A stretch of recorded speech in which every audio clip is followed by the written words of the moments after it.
Howdy, folks, and welcome to episode 102 of the Plastic Posse podcast. Thanks for riding along as we talk about the best hobby out there, scale modeling. Before we get started, better give a shout out to our outriders, our Patreon supporters, and especially our deputy marshals who help bring you the Plastic Posse. And also give a special thanks to our podcast partners, Tankcraft, Maya USA, Bases by Bill, and AK Interactive. Well, I want to welcome everybody into the show. We'll see what everybody's been working on lately, if they made any new purchases. Let's start out in Utah with Doug.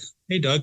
Howdy. I haven't bought anything. I've been working on stuff, but I haven't bought anything. Not that I haven't been tempted. What have you been working on? Oh, well, the group build, the 48 scale Tamiya group build, I am working on my Nashorn. I've got it in paint, so I will be finished on time. If I can get a base done, that would be even better. That's where I'm at. I've got it. I'm actually doing a winter scheme. I've never tried whitewashing a model before, so this is a first for me. So far, so good. I've got one thin coat of white on it and a little bit of chipping done on that, and then I'll go over that again. We'll see. That's good. That's good. Did you get the metal barrel for that kit, or? I did. That's great. Metal barrel, and it came with like 12 shells, the 88 millimeter shells, and it's a fun little kit and typical Tamiya. Yeah, they just fall together. All right, Scott, you're up. Yeah, I've been working on Tamiya's new Panzer One and base for it. Hopefully get that done for Reno this coming weekend, but got the base coat on it and then a desaturated coat on top of that. I used AK Real Colors blue black and then desaturated it with Goon's sky blue. Thought it looked okay, and I'll put one more highlight coat on it and then start working on the brown camouflage over that. The base was like a resin casting from Verlinda, and it had like thousands and thousands of little resin air bubbles that popped. So I textured the whole base with like that AK, the acrylic paste that you use as bases on your bases. Excuse me. And it looks a lot better now. It doesn't look like all pimply or like a moon crater or something. So it's looking good. I hope I can get it done. That's great. JB, how about yourself? I'm working on a lot of stuff for SMC. I have 4 projects ongoing for that. One or two are close to the finish line. If I get two or three of them done, I'll be happy. But working a lot just recently on the 100 Posse group build, the Panzer IV L70. I had that prime and got a little bit of paint on it. So I'm hoping to do a little bit more painting this afternoon and this evening. Try to get that thing to a point where I can start weathering, because time is running short. I realize we're 5 weeks away from SMC. I only have 3 weekends available, including this one, which for our listeners is the past weekend. So now I'm down to 2 when you're listening to this. So a lot of work to do in a short amount of time, but I'm cranking. We're moving. JB, I have to remind you that we are only 4 weeks away because we are losing almost a week of just travel. Oh, yeah. I'm counting weekends. So I guess, gotcha. Yeah, I'm counting weekends. So this weekend, the next weekend is free. Then I'm in Arkansas for RockCon, come home for a weekend, and then I go to Pennsylvania the weekend right before we leave. Yeah, fly back from PA on Sunday, hop the plane to the Netherlands on Tuesday. So yeah, a lot of work in a short amount of time, but I'm confident I'll get at least 2 done. Like TJ said, SMC will be here before we know it.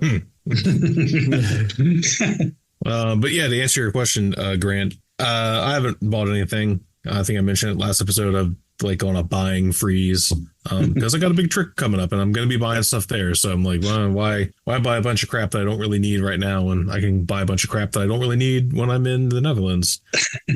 So I'll be doing that. But I have been working on my main SMC project. I'm sure anyone that follows me and is, looks in the handful of groups that I frequent have seen it. And my Lima Sherman.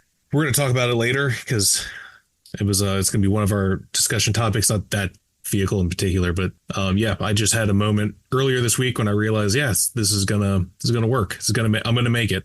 Even if I fiddle fart around for the next couple of weeks, which I won't, I'll be able to make it because it's almost done. I'm gonna finish the vehicle itself probably today, and then outside of the tracks, then that's it. Then the tank is done. And I'm just going to put it on a simple base, nothing special. So yeah, I look forward to getting it done because I have another project I need to finish that's like almost done that I intend on bringing. So if I can get those 2 knocked out, I'll be good to go.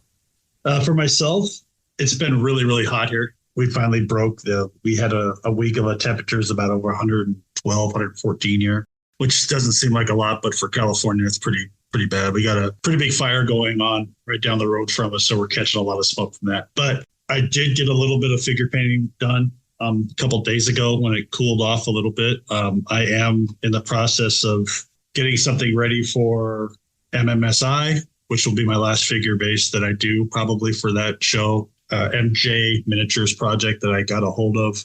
So that's about it for myself and everybody. So Doug, why don't you go ahead and go over the models that we like on the Plastic Posse page? Well, first I want to ask you a question. Did you say 114 doesn't sound like very much? Yeah, well, some of you guys get that temperature all the time. So that's, Not me. I talked to Scott. Scott was, I was talking to Scott about a week ago, and it was like 9:30 or 10 o'clock in the morning, and it was already 95 or something like that here. So, and Scott was like, oh, it's like the highest was like 76 here. It's like, oh my God, it's just been crazy here. So yeah, it's been a little bit nuts. That is crazy. It's a temperature here right now that even Jensen would be comfortable at. It's wow. 65. So my house was cold this morning and I loved every minute, and I love it. So we're talking the stuff we like on the Posse page. Okay. Well, I'm just going to go with one of the first ones I saw, because I'm shouting out somebody that is doing the Posse 100 group build. So this is Stephen William. He's working on his Tiger One. And it's just looking sharp. I love these little kits, and I love what he's done with it so far. He's got damaged side skirts on it. He's got the base coat on. It's looking really good. I just really like what he's done with it. That's great, man. How about you, TJ? What about yourself, sir? Well, since Jensen's not here, I went ahead and stole his pick because that got the best one, I think, out of the lot. But it's Jeremy Moore's Tamiya P47D Kansas Tornado 2. It's a masterpiece. I mean, that's really all there is to say about it. I don't need to tell anyone here how good it is. I don't need to tell anyone that knows Jeremy's work how good it is, but it's going to get plenty of credit where it's due, but I can't help but heap a little more praise on it because it's magnificent. It's it's damn good. Yeah, it's really good. He did such a fantastic job on the metal too. So it's just such a great job. JB, how about yourself?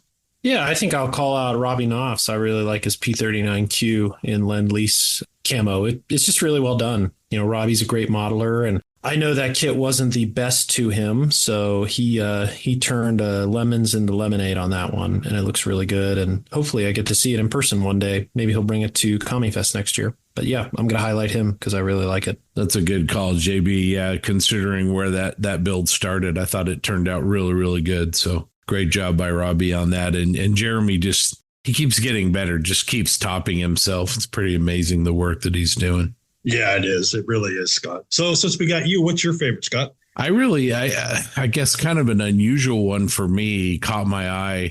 Patrick Van Gils is working on an MDMB diorama of a Panzer factory, like a tank factory. And he's going to pair it with a Dragon Panther F. And I really like it. It's really, really cool. It's got a lot of interesting textures. It's got corrugated sheet metals and cast iron beams and brick and, plumbing and everything. I just think it's really cool. So anyway, that's the project on the Posse that caught my eye this week. That's great. Yeah, it is really nice. And I'm going to call out Rob Herring sculpting his own 148 scale British figures. Had some figures he wanted to use. They didn't have the right pose. So he said, heck with it. I'm just going to pose my own and sculpt my own. So, Rob, that's great. Love to see that kind of work done like that for special projects and stuff. Really do appreciate it, and good work. So I'm going to pass it over to Scott and JB now so they can talk about the group build. Yeah, thanks, Grant. I'll start and then turn it over to John, who's done a ton of work on this. But wanted to shout out Jensen. He couldn't make it today because of a family issue. So we miss you, buddy. Sorry you couldn't join us, but hopefully everything's okay. Anyway, John spent a bunch of time this week, and we are over 280 entrants now, which is unbelievable. A big tip of the hat to everybody out there in the community who's embraced this group build. It's really We've had a lot of new people joining the Facebook group just to kind of participate in this. So it's been really, really good. And John spent a ton of time this week getting everything up to date and corrected and everything. So I'll just kind of kick it over to him and let him talk about some of the particulars. But anyway, great job in the community. We'll talk here in a second about some models that caught our eye, either in process or completed entries. Anyway, John, unbelievable response on this group build. Yeah, it's been really great. I'm really thankful for everyone new and old joining the group build. We have a lot of new faces. We have a lot of familiar faces. And as mentioned before, the demographics here are incredibly diverse. We have super young modelers all the way up to a gentleman that's over 90 years old building with his son. So I think it really exemplifies what community we're trying to build, and also the international aspect of it as well. I think we have people in every major continent almost. From my understanding, I think someone joined from South Africa. Certainly we have the Europeans, Australians. So it's going to be great. And I can't wait to see. People are starting to finish. I know Justin Ryan was one, GC models with his Yog Tiger. There's a Steyr and a few others, and I'm not going to name them all, but they're starting to get done. So I will post official submission rules on the page. And the only reason I say they're official is because I want to make sure that I get your information to send, a few little things that we have for all the participants. And then if you're lucky enough to win something, obviously we'll send you that too. So I will post the rules, but I'm thinking off the top of my head is, obviously post your finish entry in the group, but then as you finish, I want you to send me a personal message, PM through Facebook. I would like anywhere from 2 to 5 photographs of your model, preferably, nice background. Desktop photos are cool, but obviously a solid color background would be great. There's some good examples out there already. And if you have an iPhone or an Android like Aaron Cook, you can use that too. And as long as you do that at your bench, that's totally fine. And then,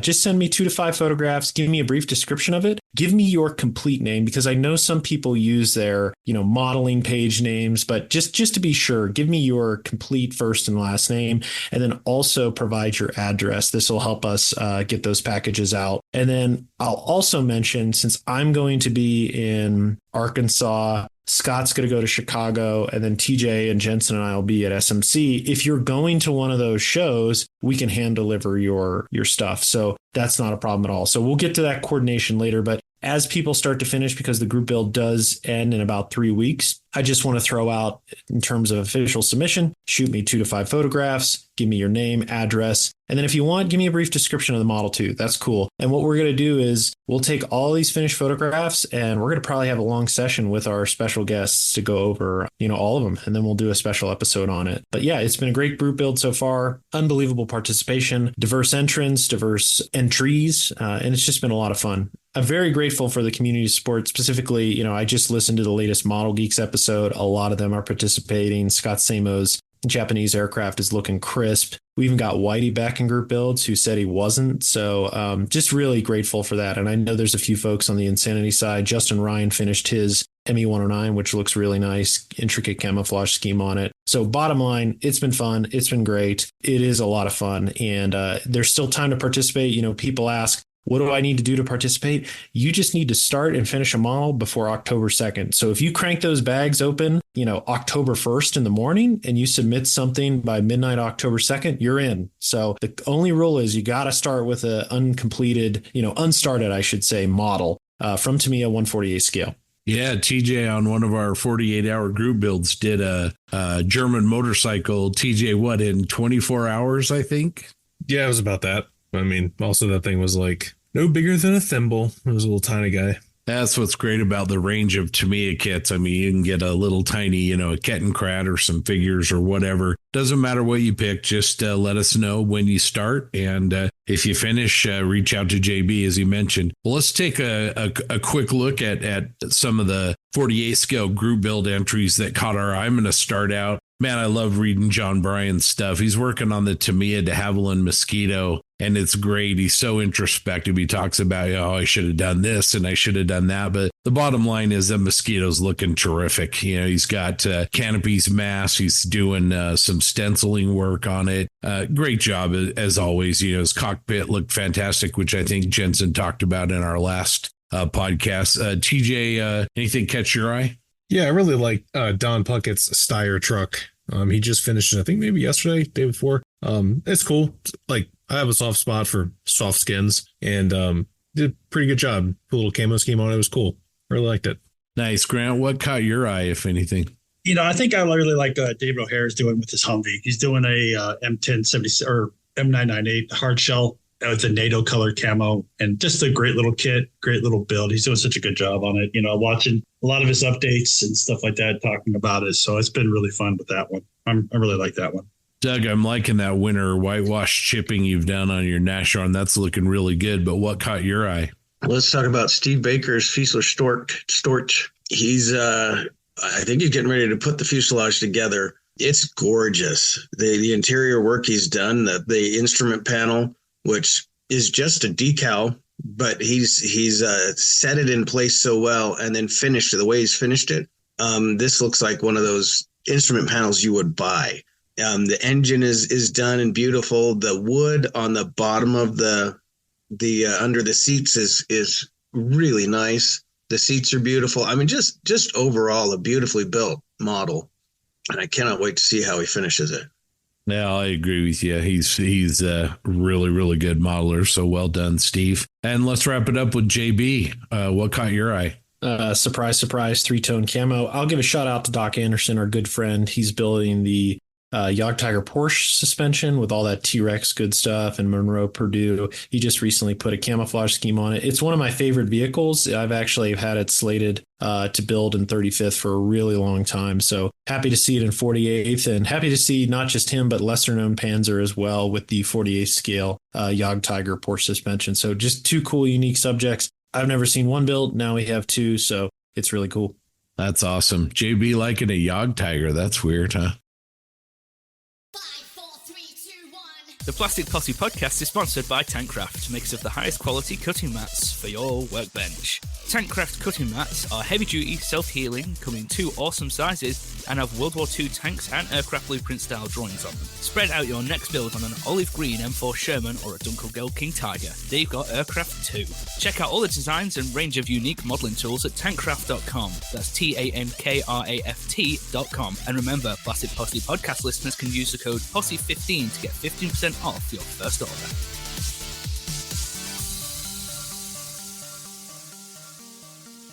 Just a reminder for everybody, we're going to talk about some upcoming model shows that are just around the corner. But if you have model shows that you'd like to for us to kind of get the word out, send those to us at plasticpossepodcast@gmail.com. We'll get a calendar entry made on our main page, and then people can see that event that's coming up. But Grant, what are some that are happening pretty quick?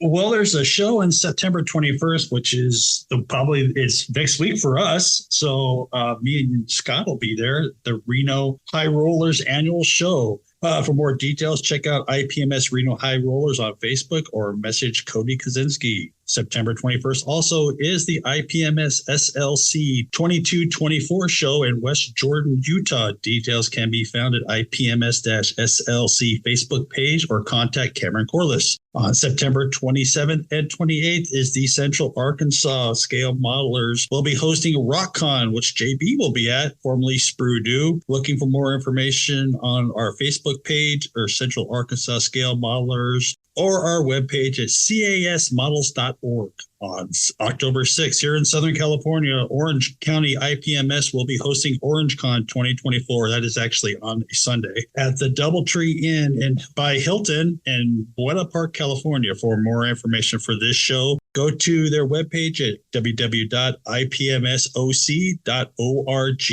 All right, we're going to do our first discussion question. I'm going to pass it over to TJ to start us off. TJ? So yeah, as I kind of mentioned earlier, this came up the other day, and it was JB's idea actually to turn this into a discussion on the podcast. But and I'm sure you guys both on the call and listening, hopefully you've experienced this too, because I feel like it's like, I don't know, it's a great feeling in this hobby. But I've been stressing about getting this done for a long time, since pretty much I decided to do it earlier this year.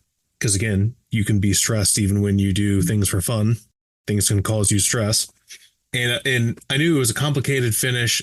it was complicated build. It was a complicated finish. It was non-standard finish. And I was under a lot of self-imposed pressure to make it good, do the best that I could. And as I was starting to get painted, I'm like, I don't know if I'm going to be able to pull this off. I'm sure most people can know that feeling. You're just like overwhelmed. You're like, this isn't going to work. I am in over my head. But I got to a point. I was sitting here at my desk on a weeknight. It was like maybe Wednesday night after dinner. I was just working on it. I was like, oh, this is looking pretty good. I took a picture at my photo tent. I looked at the picture and was like, yeah, this is going to work. I'm going to do this. And I sent it to some people and I was like, yeah, I'm going to make it. I know now that what I'm making is what I want it to look like, which is, I'm sure most people can agree, that is a great feeling when what you have in your mind's eye is then transferred from your brain into your hands. You're just like, wow, this is cool. This is rewarding. And JB was like, that'd be a really good topic to talk about. So I was like, yeah, you're right. Let's talk about it. So have you guys experienced something similar to that? I'd like to think I'm not the only one because, man, it's a great feeling. Yeah, I can jump in, TJ. The project that comes to mind for me was when we did those FJ Cruisers for AK last year. I got into the build and was kind of struggling with what I wanted to do and everything. And I just wasn't sure I was going to be able to pull it off. And I started hitting the camouflage and everything and thought, well, maybe I've got a chance. And then I pulled off the mask and I kind of had that moment that you're talking about. And I wouldn't say I didn't like the build until that point, but I just wasn't sure it was going to happen. I wasn't sure my vision was happening the way that I really wanted it to. And so, yeah, I can really relate to what you're saying. Is I pulled those masks off and, my feeling on the whole build really changed. So I can relate for sure. JB, what about you? It's had to have happened to you at some point. Yeah, no, for sure. It happens on every build and sometimes it doesn't happen. And that's the frustrating part, I guess. But certainly, I think with TJ, I'm probably in the same boat in terms of concern around a build and dare I say the word stress. As TJ mentioned, it's okay to be stressed in the hobby because it further motivates me. And in this case, it's the M1340. There were moments of, man, this is not looking good. It's not looking how I want. I don't know where it's going to end up. And then a few things happen. And this is every build.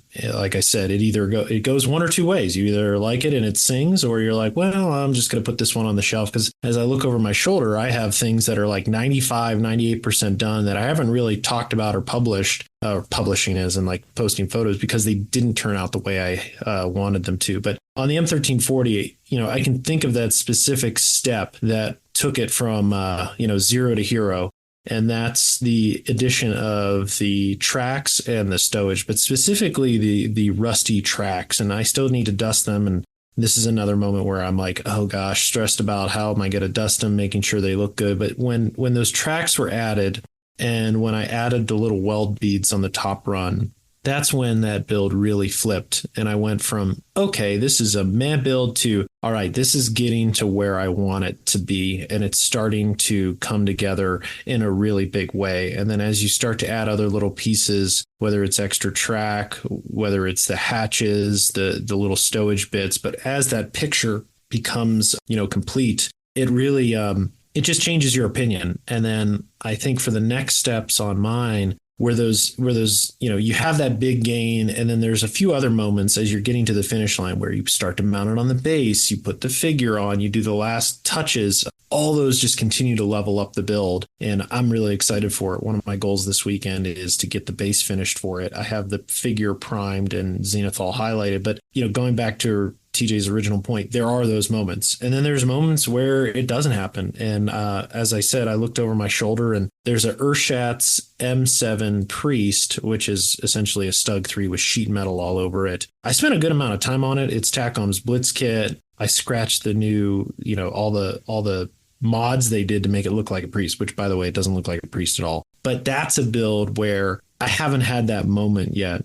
And I don't know whether that's putting it on a base, putting figures with it, but I haven't had that moment. And when I don't have that moment, the motivation towards finishing a model greatly diminishes. And I'll be honest, I'm having that struggle right now with the L70. I have the green and brown camo on it. I have dots queued up for my Cricut. As soon as we're stopped recording, I'm going to go get them cut, and I'm going to put them on it for the camouflage scheme. But right now that build is stagnant. It's flat, and I'm not feeling it. But my hope is once I get the dots on the Dunkelgelb squiggles, it'll change completely, because that's what happened on a Hetzer wedge I'm working on, where I was painted the main colors. I'm like, I don't know about this. And then I added the ambush scheme on it. I added a wash. I started chipping it, and I'm like, whoa, this went again from 0 to hero. So we all have those moments, and I know I'm taking a while, but I'm trying to be very specific. Like, what are those steps that make that project sing? And for me, it's around like you're at the 60 to 75% complete mark, and there's a flip, almost a switch getting flipped. And sometimes, like I said, it doesn't get flipped, and you pause on that project and you come back to it because maybe a technique needs to evolve. Maybe your vision for how that needs to be executed or displayed evolves. So bottom line, yes, always happens. Over to Grant. Yeah, you bring up some points about our next discussion question also. But this question, there's been one build that I found, a couple builds that I've had that feeling that TJ was talking about. It's a great feeling.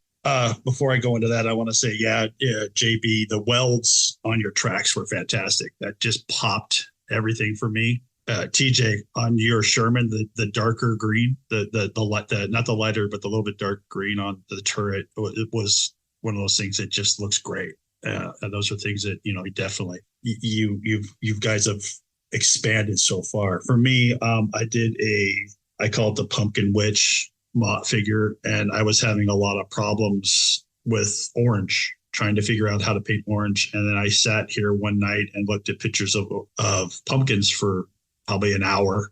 I don't use oil paints very often, but I did use oil paints on this one for the first time, and I found that really popped the color a lot more. And then I based it with a yellow instead of a darker color, and the yellow helped the orange really pop. So that was my moment. Thanos's eyes that Scott has was another moment for me where things really popped for me. Things kind of just hit all at the right time. And that Thanos project was dead. It was sitting on, just sitting there. And I just had an idea, and I talked to Gary Baker, a friend of ours from San Diego. He gave me some ideas, and that helped me push that one over the edge. So, those are things that moment though it's kind of like a drug in a way too, is that when you hit that moment and you're right, JB, it's about the 65-70% area where you hit it. I think that's like a drug for me, because then I just want to push through it. I don't want to stop, and I want to keep going and trying something, doing something different like that. But yeah, I definitely understand that moment where it's at. Doug, how about yourself? Well, yeah, it's happened to me lots of times. I would say I can remember way back in the day, the first time I tried to actually paint a model with something other than a brush, and it was a rattle can, but I'm talking like 1983, when I first found those Testors rattle cans in military colors. That was pretty special to me. More recently, the first time I tried black basing something, especially Star Wars, the X-Wing I did, I black based. Actually, I'd already put a layer of the base coat on, and rather than strip it, since it's airbrush, it goes on super thin, I just put a layer of black over it and started from that point.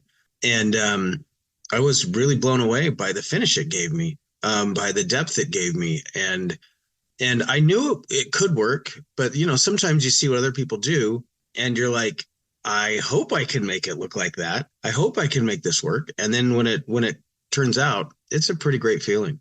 I also did the a couple figures that I've done. When I say a couple, that's all I've done is just a couple figures. But when I've attempted things and actually been pretty pleased with the outcome. I've also thrown some models in the garbage. So most of the time it works out, but occasionally, you just can't look at it anymore. But yeah, for the most part, I've actually had that feeling on a lot of builds. Is there something that we can kind of learn from our shared experiences? Maybe kick it back to TJ here. I mean, you're not feeling it. Is there value in just pushing forward? I mean, what's the secret to unlocking that moment, or is it just happenstance? I don't know. I don't think you can force it. It's got to be serendipitous, right? Like it either happens or it doesn't.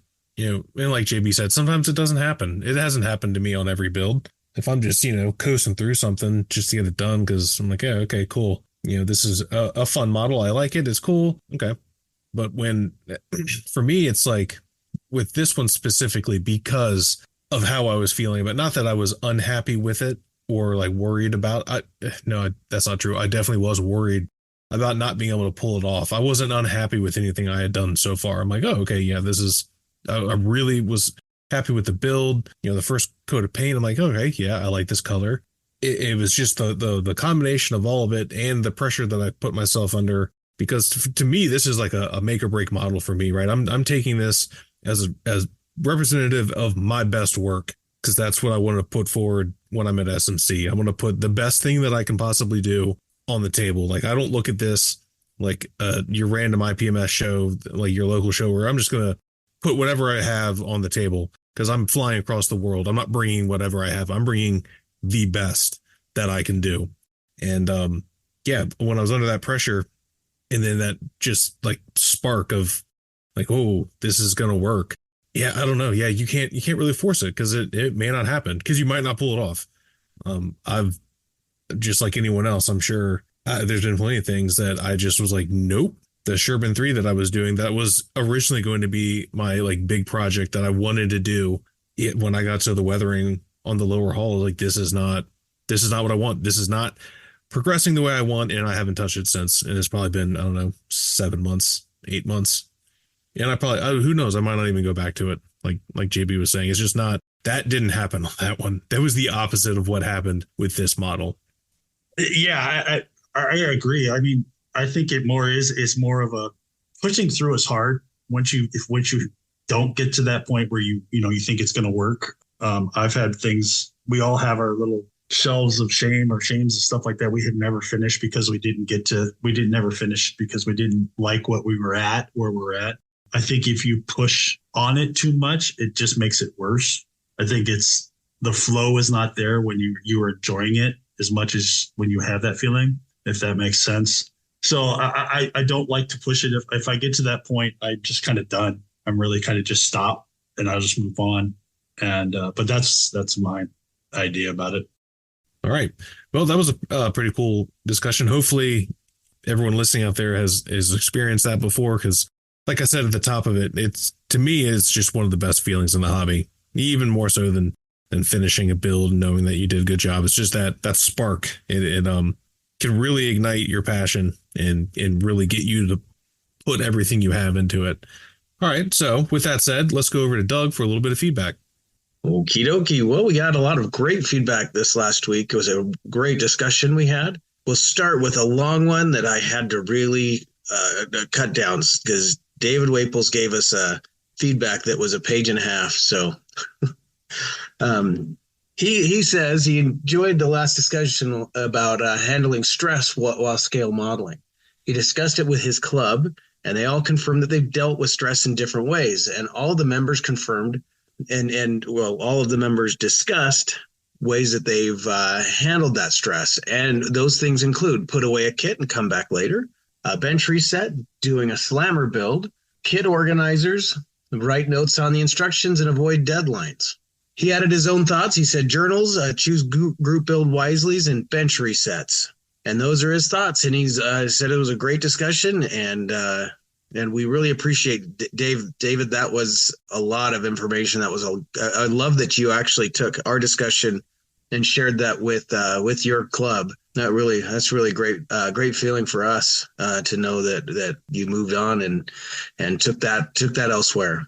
Bill Huffman says, I'm just about to listen to the latest cast and wanted to ask a question and see if you've ever covered it before, and wonder if it's worth discussing. Do you ever feel overexposed? I've been building models and miniatures my entire life, but until 2020, I rarely showed anybody but family. Fast forward to now, I post on 3 to 4 platforms, have daily interactions with people around the world, and a live stream. This is not negative. I enjoy all of it, but it's vastly different from what I did 30 years ago. And sometimes I feel like retreating to that very private, quiet place where I'm just building a model and not telegraphing every part of it. The Posse is a massive positive voice throughout the modeling community and is reaching so many people to promote the joys of the hobby.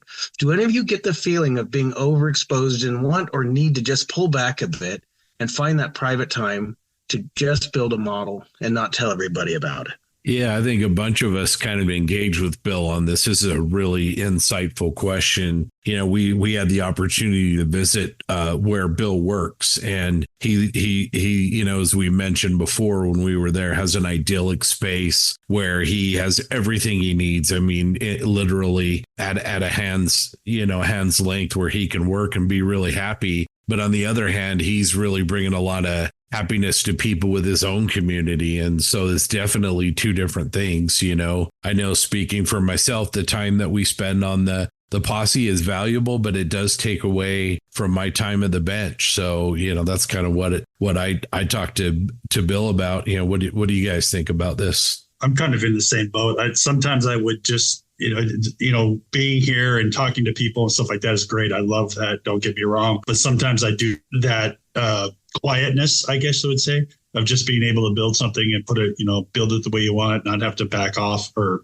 ask, do all this other stuff. But I like Bill's question. Bill's got a beautiful area. You're right, Scott. That place, the woodworking machines, the view, everything. That's just a beautiful location.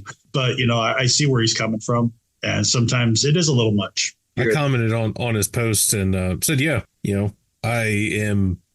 know I'm personally concerned about, overexposing my work to the internet, because I know I get annoyed when I'm looking through my Facebook feed and the same person's posted the same post in like 12 different groups, all within 5 minutes of each other. I'm like, oh, okay, cool.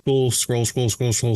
And that's why I limit my posts to, honestly, our group, because it's decently sized. And if it's a relevant post to what I'm working on, so like if it's a Sherman, I put it in the Sherman group. If it's Machining Krieger, I put it in the Machining Krieger group. Those are my two favorite things. So that's typically what I post in. And and I don't post every picture that I take. I don't take pictures of everything, every single thing that I work on. I do take a lot of pictures just because I like having them, but most of the pictures I take, no one ever sees. You guys might see them, and some other buddies might see them, but I don't really put them out there. They're more for my own posterity, and to me, that's how I like to know what I need to work on, because it gives me a fresh look on it. And so I definitely understood where he was coming from. Yeah, I'm the same way.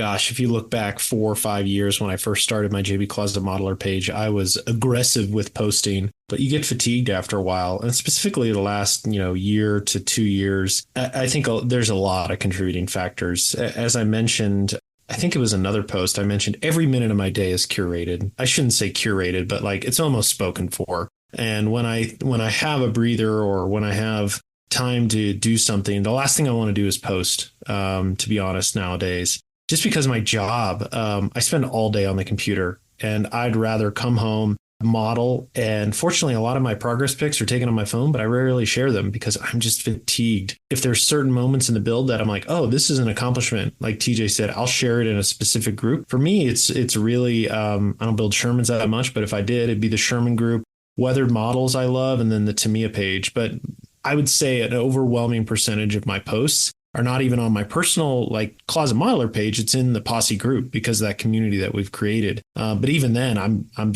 I try to respond, or I should say I try to react to a lot of posts in there because I do look at them a lot. But posting online is fatiguing. Overexposing is an interesting way to think about it too.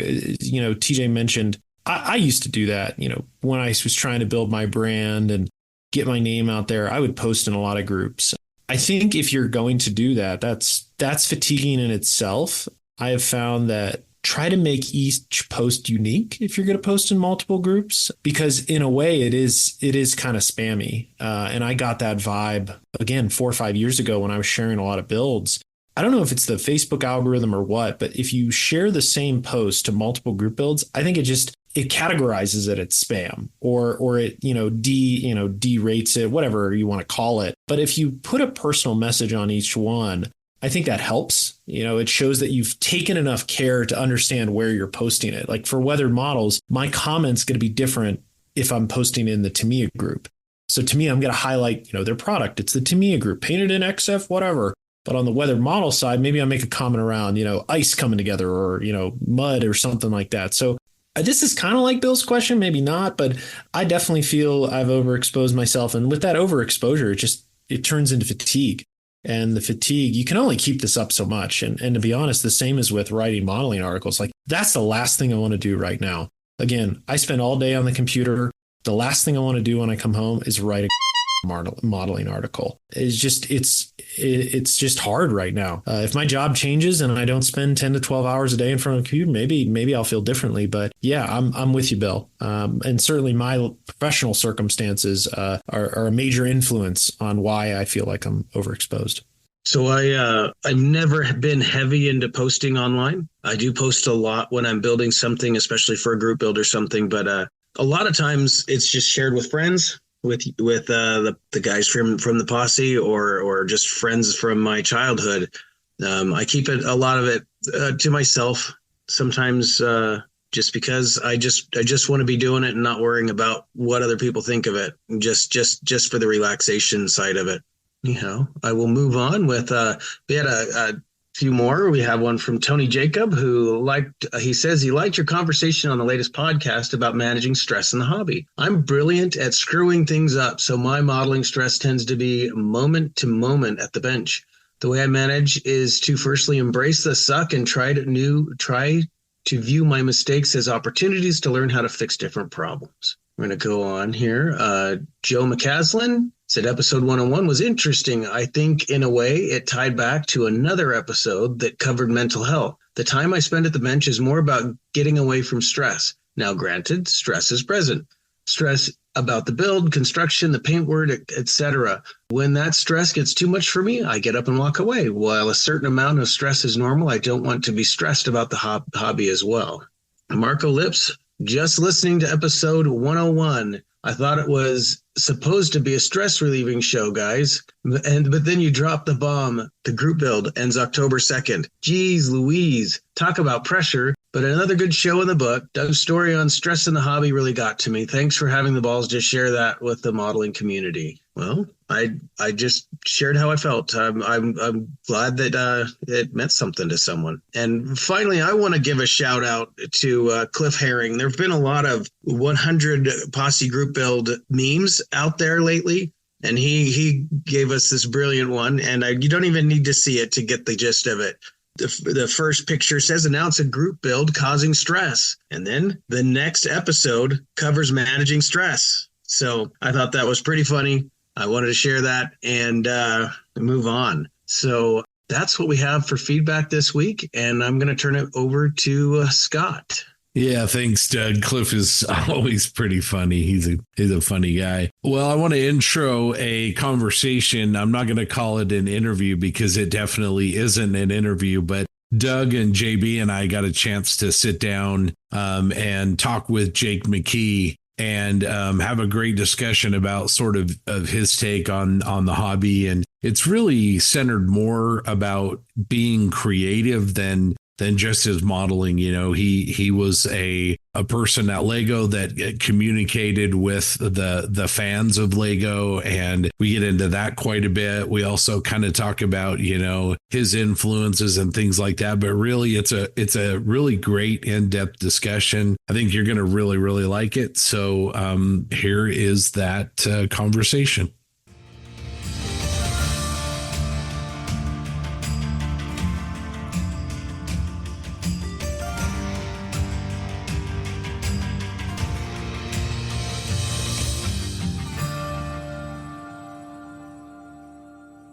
All right, welcome in everybody to another interview segment on the Plastic Posse. I'm joined today by JB and Doug. How are you guys doing?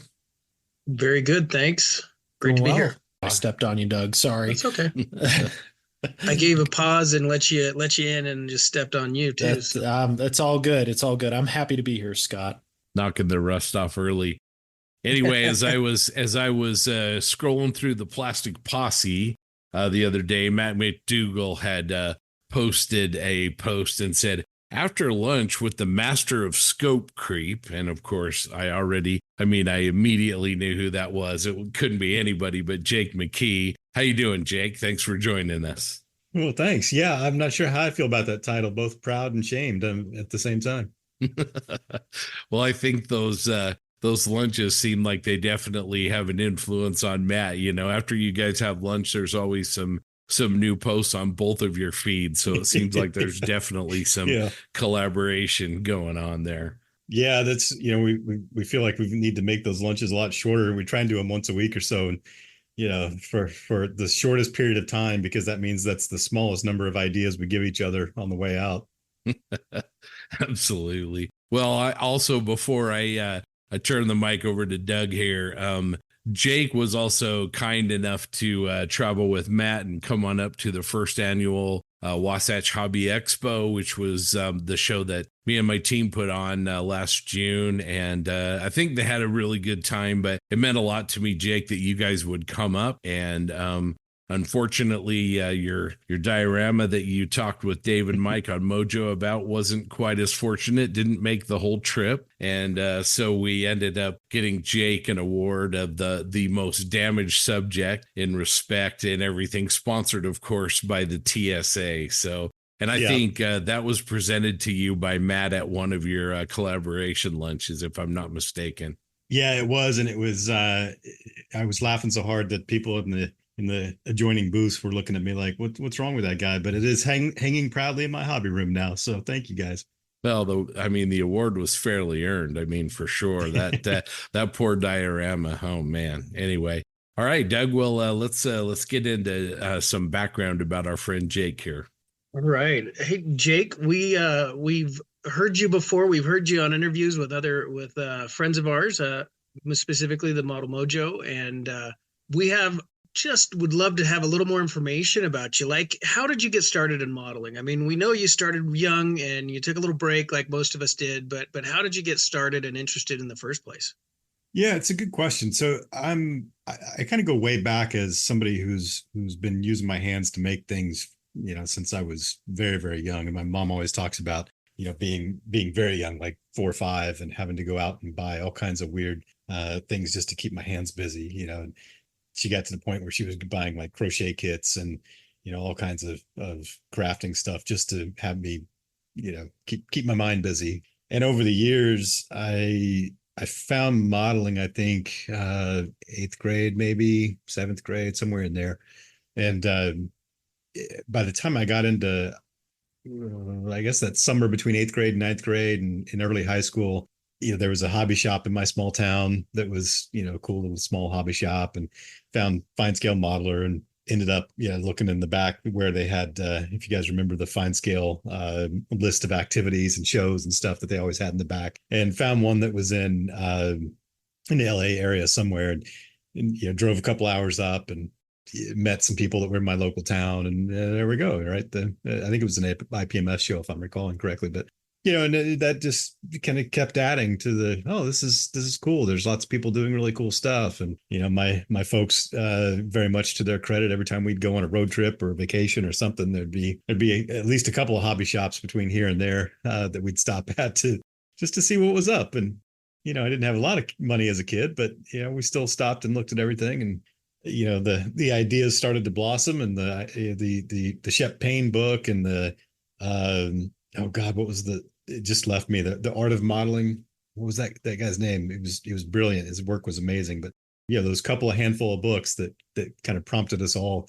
I took the break, Doug, as you were saying, I took the break when I went off to college, but still had a few model kits I was hanging on to and kind of mess around in the summers when I come back home. And I was in design school, so I was making other stuff, doing other crafty things. And when I moved back to Austin about 15 years ago, my daughter was real young at the time, and I was just going through a divorce, and it was, I had her about half the time, and so there wasn't much to do because she was so young that she went to bed real early. And I happened to find a kit somewhere in one of my stashes or my box somewhere, I don't know, came across one somewhere, popped it out and built to me a Opal Blitz, and it was back in the races after that. And I've just sort of slowly kicked the obsession up from one gear to the next since then.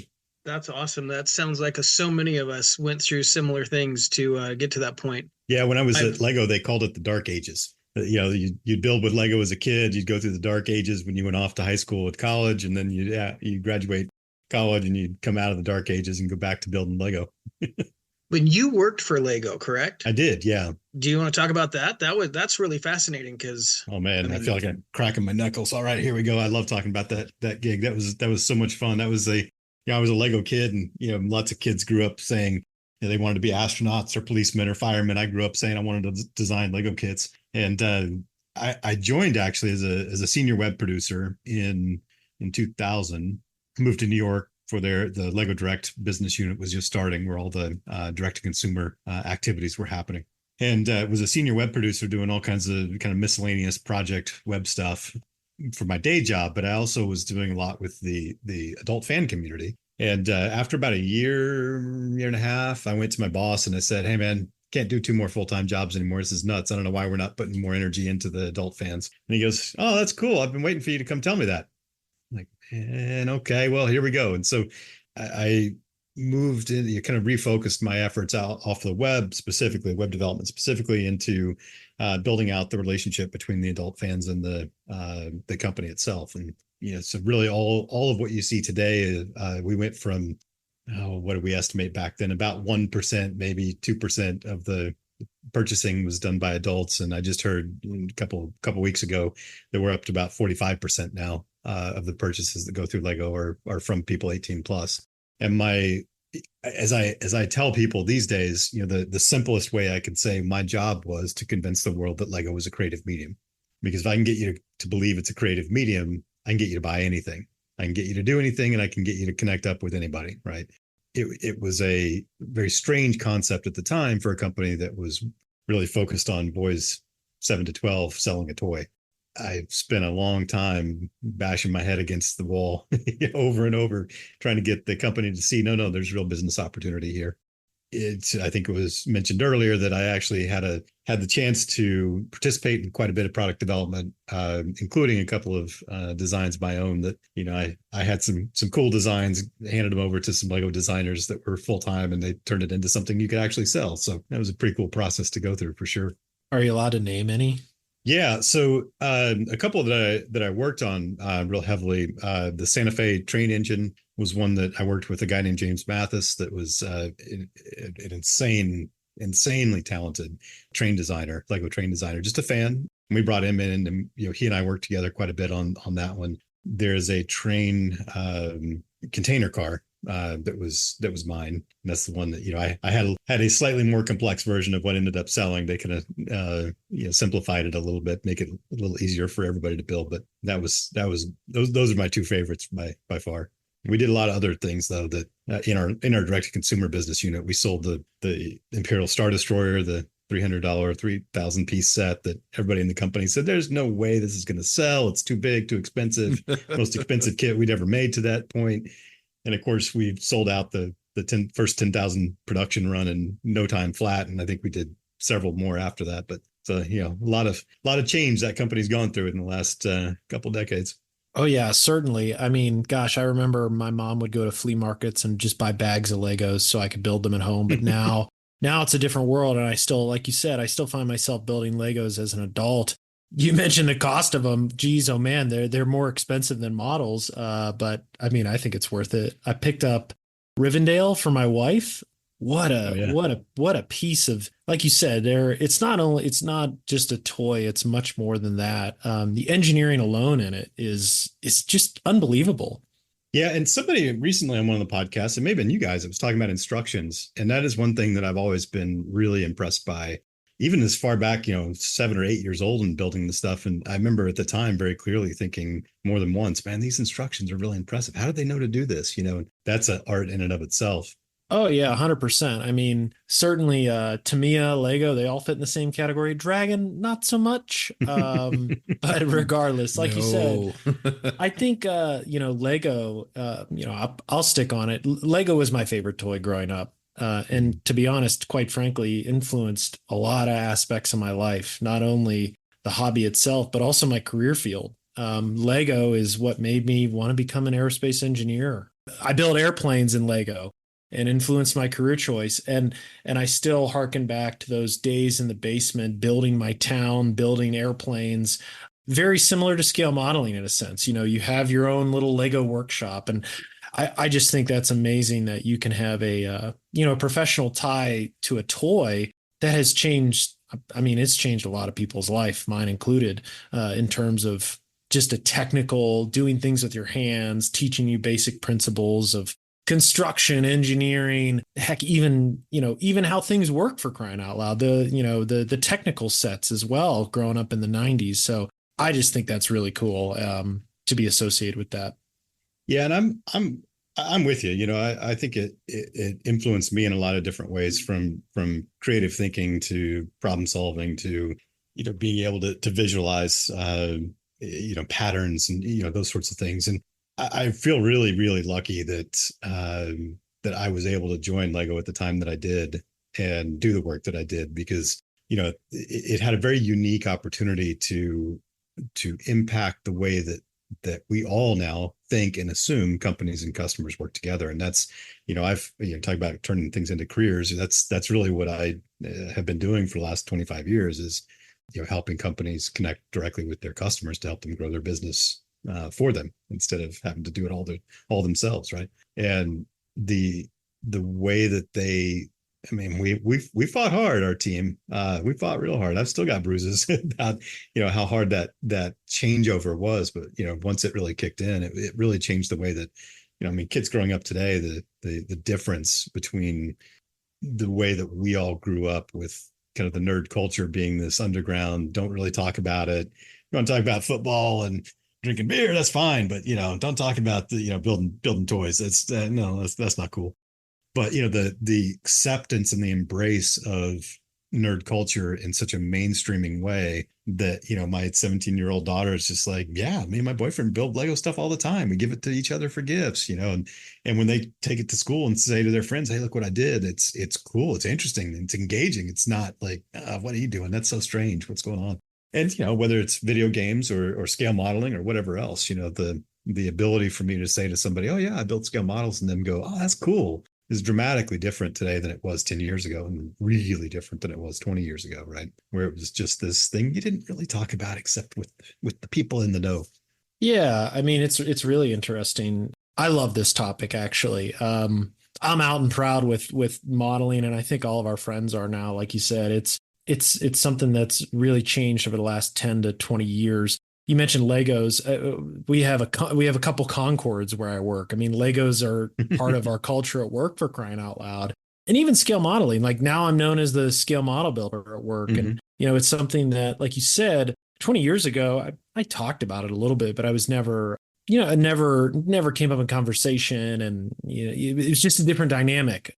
But, I don't know what's changed in our social norms, but I love talking about it now. And, it's always measured. You got to feel out the crowd. Sometimes it's not the crowd you want to talk about with, but sometimes it's something that you can really dive deep into, and it's an amazing hobby in a sense that it's definitely helped me in my professional career.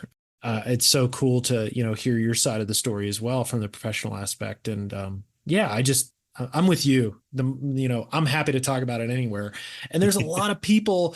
I think there's a lot of people. I'm convinced. I mean, the market has to support scale modeling somehow. There's a lot of people that don't talk about it. There's a lot of solitary scale modelers, and it just takes like put yourself out there in a sense, whether it's like the random channel on Slack at your work, or you have a model at your desk. But it's kind of crazy how many people build scale models and you don't even know it and don't engage on social media. Yeah, and build in different ways too. The Gundam folks that don't do a lot of painting sometimes, or the people that are buying certain types of miniatures and doing very small tweaks to them and then putting them on display very proudly, right? There is a lot of these sorts of things. And I was, it's funny timing, because I was listening to Dave and Mike's Mojo special edition about Fine Scale Modeler today, and I was driving in the car making voice notes left and right about now that Fine Scale's been bought by somebody else, and I'm sure they're looking at, how do they monetize that, and thinking about, the time when we had a couple of books that we referred to, right? Jeff Payne's diorama book was like one of three, maybe, right? Super Dioramas was the other one that I always loved, but it was such limited content, and now there's such opportunity.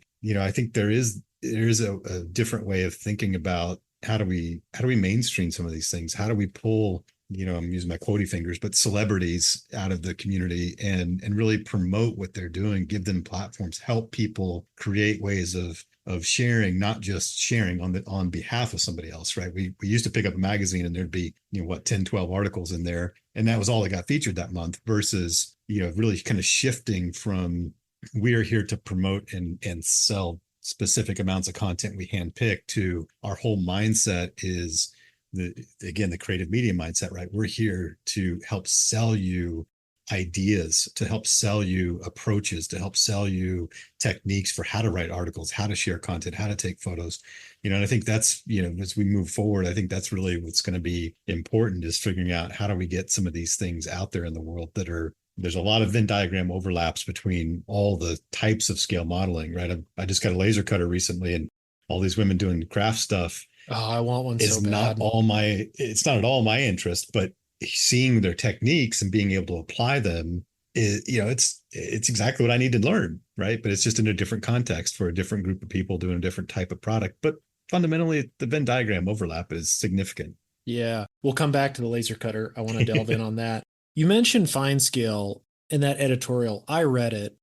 Did you happen to read it as well from the new CEO? Not yet. No. It's pretty good. He talks about his vision and some really bold claims in terms of what they're going to do, where they're going to invest. And I found it interesting that he ended with, reach out to me, not via email, but via X. The Venn diagram between X users and modelers I feel like it's very interesting. I thought that was really interesting for him to point out, but I'd encourage you to read it. And maybe we should have a different, revisit the topic once you read it, because I'm actually very surprised. I think it's a PE firm, or maybe it's a company bought, Fine Scale. I'm a little shocked by that, to be honest. I don't know if I'd invest in Fine Scale Modeler. I think they're struggling for relevancy and banking on nostalgia. And I know that's a bold claim, but from your professional career, and if this is a topic you don't mind talking about, we can delve into it. I'd love your take. Yeah, absolutely. But the Fine Scale aspect and a lot of things you just talked about with I don't know how else to say it, like the democratization or the easy access to this stuff, YouTube, Patreon, Instagram, even Facebook, all these platforms, the wealth and dearth of knowledge on scale modeling, and to get it for free is pretty incredible. Print media is at a really awkward point in life. I still think there's value in it, but maybe I'm a generation that maybe I'm at the tail end of the print media generation. So I'm really curious to understand, like, what's Fine Scale's plan now? And I'm really curious, like, what would you do to improve Fine Scale as you talk about connecting your product to the customer? And I know I'm putting you on the spot, Jake. I didn't expect to talk about this, but I'm feeling it. So let's do it. Yeah, no worries. Your thoughts? Yeah, so I think you're right that there does need to be a different approach, because I think back about, and I encourage you guys or listeners to check out Mike and Dave's little short. I think it's a 20-minute podcast talking about Fine Scale in particular. But just as they were talking, I got this picture of, there's one issue, and I don't know when it was from, late 80s, early 90s. It's got a Bell X1, orange X1 on the cover. And I've still got that one around somewhere, because that was one of my first ones that I picked up. And, the access to information was so new at that point, right? Because again, I keep going back to this thing. When I was new, there was 3 books, right? Hell yeah. That's all I had. Now I've got 3 books like on my desk right now, much less on the shelf behind me. But the change has been that when access isn't an issue, curation becomes the issue, right? And I think that's where so much has been missing. And in a lot of ways, the success that Lego had was its single brand, right? That fundamentally there's other brands, but there's not really other brands. They all suck. Lego is Lego. And so there was one ability to build community around that one product that was wholly inclusive. Right now, I think one of the opportunities is, and we don't see this from Tamiya, which would be the first manufacturer I'd think of because of just the nature of who they are and what they're doing, but culturally, focus wise, whether they're into scale modeling or not, I don't know. They're focused much more on manufacture, sell, right? And you saw that from their booth when I was at Nats, not this year, but last year. And it was really just a display case, right? It wasn't meet the modelers or the designers. It wasn't here's how-tos, here's all the new products, here's the stuff you can't get here, but you can get in Japan if you come see us.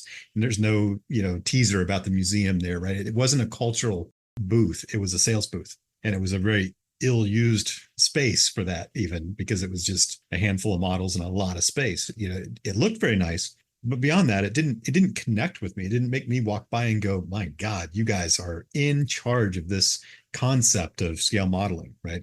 I think somebody like FineScale could, but only if they don't think about themselves as a producer of a print magazine that releases on a monthly basis with this sort of format that gets repeated month after month after month after month, right? If they're thinking about ways to curate, if they're the source for, and this is near and dear to my heart, what I call community-driven product development, right? How do you bring in, if you're a manufacturer, how do you bring in your customers, your community members, and put them in a metaphorical or sometimes literal seat at the table as you develop? Not at the beginning where you're just collecting feedback from them, not at the end where you're verifying that what you've made is good, but I mean, as you're developing. Co-creation. So you don't have these major, co-creation, but it's, co-creation so often gets lost in the idea of, the Dell Idea Storm platform, right? Where everybody just goes in and puts an idea up and other people vote on it. And then the company's still in their black box and doing stuff on their own, making their own choices. But how do you really start to blend these two worlds together? And in Lego, it was easy because there's one product, one company, one community. In something like scale modeling, because there's so many things, the question becomes, who's that curator of those sorts of activities? Who's bringing those parties together? And so, you ask, what would I do if I was running FineScale? I'd be thinking about it as a curation tool, not a monthly magazine. It may have a monthly magazine, but more importantly, how am I using my financial and business authority to pull in manufacturers, to pull in community members, to put them together, to create stuff that's awesome, and then turn that back around. And when I said earlier, like creating celebrities, I don't mean influencers. I mean celebrities. Like when you think of somebody like Matt McDougall, the way he writes and creates is really impressive, right? The way he thinks is fascinating. This thing that he's working on now that for the group build, if you guys haven't seen it, this weird piece of maybe alien technology, maybe futurist technology, I don't know, put together with cows, right? Like just the way his mind works is fascinating. And the same way that when I looked at, oh God, I'm missing his name, the guys that did super dioramas. Oh, God, you're thinking Louis Pernod, Bob Letterman? Yes, those guys. Yeah, exactly. Yeah, Louis Pernod, Bob Letterman, the huge ones. Francois Verlinden, the way that those guys thought and was conveying to some extent through their books, at the time was really fascinating. The reason why we're talking about not just what pieces did I put together here, we're talking about me as well. Like how do we, and how I think about things, that kind of stuff is really fascinating. And I think there's only so much you can do with the techniques repeatedly. They're fascinating. And I buy a lot of the AK Interactive digital books because, they're always something new you can get out of them. But at the end of the day, I want to know how people are thinking about stuff as much as what they're actually making and how they're specifically making it. And I think that's what gets lost a lot of times. And that's why we need some sort of single source for that kind of curation. It's interesting. You talk about, what are those impactful things from FineScale? And, it's not necessarily the 5-page article. I think back, it was probably the early 2000s, Bob Calignan, scale modeler from Buffalo, New York. He's kind of faded away a little bit, but he still builds. But he did, I think, either a 2 or 3 part series on the Sherman tank. And it was a dedicated, holy shit, talking exactly like you did. Like, how's he doing it? Why is he thinking it this way? Storytelling. And those types of articles I really connected with. It's probably why I like the magazine now, Dioramag, so much. Oh, yeah. Because it's much more than just techniques. Like you said, it's in the thought process. And if you don't have the book, I'd highly recommend FAQ number 3 in the Diorama series from AK. Yeah. I mean, it's written by Marin Van Giels. He's like the nicest dude in the world. I had the opportunity to go over his house. Unbelievable. But like you said, talking about it's much more than just a scale model. It's much more than an X-Acto blade, scraping some plastic and applying glue. You get into the thought process, you get into the minutia, and you start to, it changes the way you think about the hobby and how you approach it. And those are the really impactful things. And I know I'm going all over the place, but I want to go back. You mentioned Tamiya's booth at the Nationals. Tamiya, I love them. Maybe this is a point of feedback for them. You're not wrong around what their booth looks like and how they're connecting with the customer and creating that cultural moment. You said that, and it like triggered and clicked for me. When I went to Scale Model World Telford in 2022, walking around there and seeing how the manufacturers, and I'll call out Airfix specifically, they take a completely different approach than Tamiya. The Airfix booth was quite incredible. They had new kits there. They had built kits. They highlighted the people who built those kits. They had the person who did the box arts there signing prints. They had not only the salespeople, but the designers and the researchers there as well. They had a whole team. And when you went to the Airfix like corner, it was a customer experience. And they, like you said, they curated it. They created this cultural like little sphere. And it was so special. I don't even like building airplanes, but I was like, damn, I need to buy an Avro Anson now. And I love the artwork. So I got the artist there. I bought 3 of his prints. I had him sign them. I think his gentleman's Tubi, and he goes by Valor, I think, Studios on Facebook. I'm probably butchered that. But it gets back to what you said. It's much more than just a transaction. Hey, here's some photos and some print. It's connecting with an individual and creating that bond. And like you said, it's not just a magazine. It's a tool. It's a way to approach the hobby. Well, and in that Airfix example, I like that. I absolutely love that example, because Tamiya, you may show up in the booth and at their booth say, "Oh, that's a cool model. I don't build cars," and you're done. When you show up and you meet the guy that made that model, now suddenly you have a personal, emotional connection to that model. And all of a sudden, I don't build 48 scale, but I got an emotional connection to you guys because I've been following along with the podcast and the group and, meeting you guys in person and all that stuff. And so now I'm like, oh, hell, I'll give it a shot. And so now I'm doing 48 scale going, this isn't so bad. And to me, it got a couple more purchases out of me. Right. And we'll continue to do that. But it is about, John, basically what you're referring to is the what I call state fair syndrome, right? That we all have this experience where we go into the state fair and some time passes and we walk out in a haze and we've got a big foam finger on. We're holding a fried something and we've got a T-shirt that we just bought for $50 that is ugly as sin, and we go, "What the hell did this happen?" Right? And as soon as we walk across the threshold, everything becomes clear once again. But in that moment, you're having this experience that was so much fun that you have to go back next year, right? And that's, I think we miss a lot of that, and not just with Tamiya. We're not picking on Tamiya. It's most companies most of the time that don't do this. And this is, in the opportunity here is to turn those transactional customers into long-term, personally attached advocates. Right. Yeah. That are helping you build your business on your own. It's a lot like Lego. I remember the Legos that I bought as kids.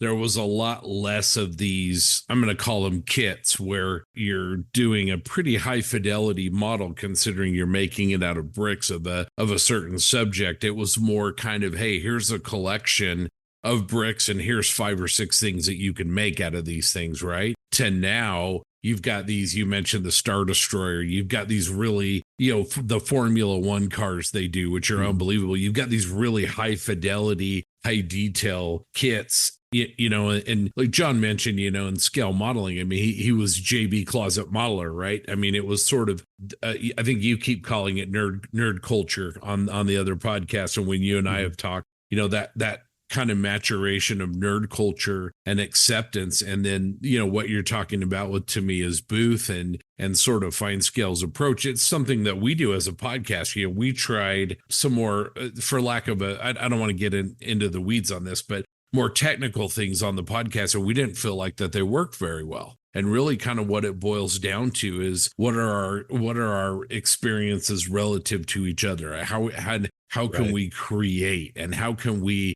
collaborate so that the creating that we're doing is enhanced by having these relationships that we're building around this nerd culture. Yeah, 100%. And I think the relationships and that connection is a huge part of that. I think that there's also one of the things that I've always advocated for is doing things poorly, right?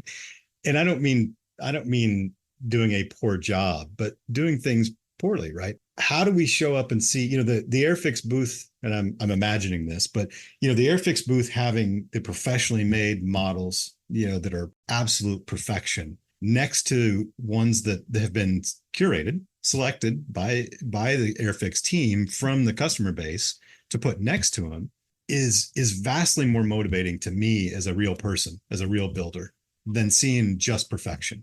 I wrote a whole blog post about, I can't learn anything from Sam Dwyer, right? And it was sort of tongue in cheek about the fact that when I look at these guys that are some of the best modelers around doing amazing things and almost think in 3D, model building, and I compare myself or I try and learn from them, it's sometimes it feels so far ahead that I can't do much with it, right? But when I show up and I see something that I'm like, yeah, this is okay. So I see this in person and all of a sudden I'm like, okay, this isn't that much different than what I'm doing. Oh my God, my whole brain reforms, right? And I think that's why the Rocky Mountain show was so wonderful to attend, was because it gave space for people to talk to each other about what they were actually working on. That's why I loved having everybody's models grouped together, because I knew a person at that point. I didn't know a model or the random generic model in the sea of models. I knew people, and I could see how they thought. I could see where their skills were. I could see, hey, which one I bet you started with this one and this was the most recent one, right? Yeah.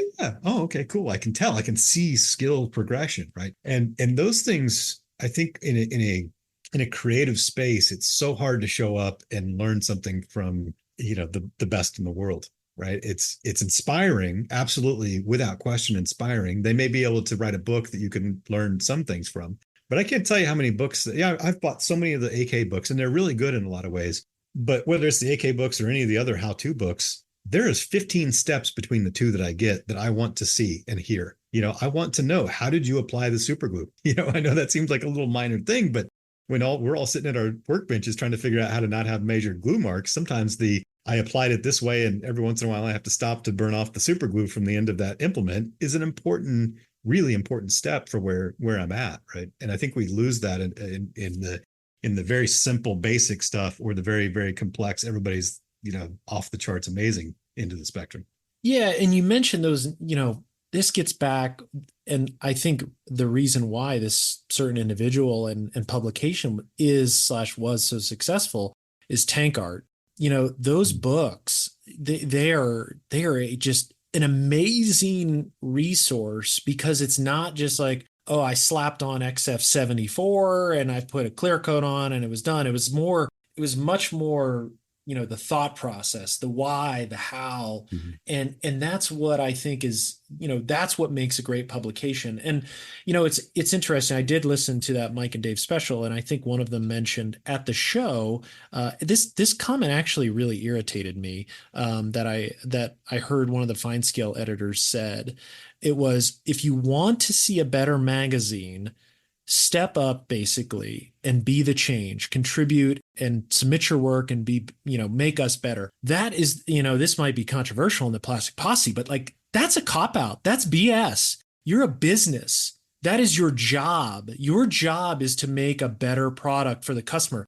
The job of the customer is not to make your business better. Like that really upset me for some reason, or just kind of like rubbed me the wrong way. It's like a cop out. It's like, okay, then why are you even an editor? You shouldn't be editing the magazine if you don't know what to do. Your response should not be, well, Jake, you should write an article to make us better. Hell no. It's that is not that irritates me. I don't know if you caught that bit.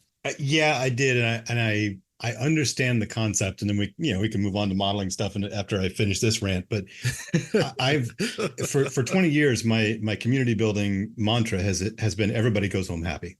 Mm-hmm. Right. That if you're not finding a way as the company to not only share what's important to you, but to really clarify that I understand the customers and what's important to them, and have that two-way conversation where the customers really understand. This started at Lego when I was saying, look, I want to be able to deliver really cool kits for you guys.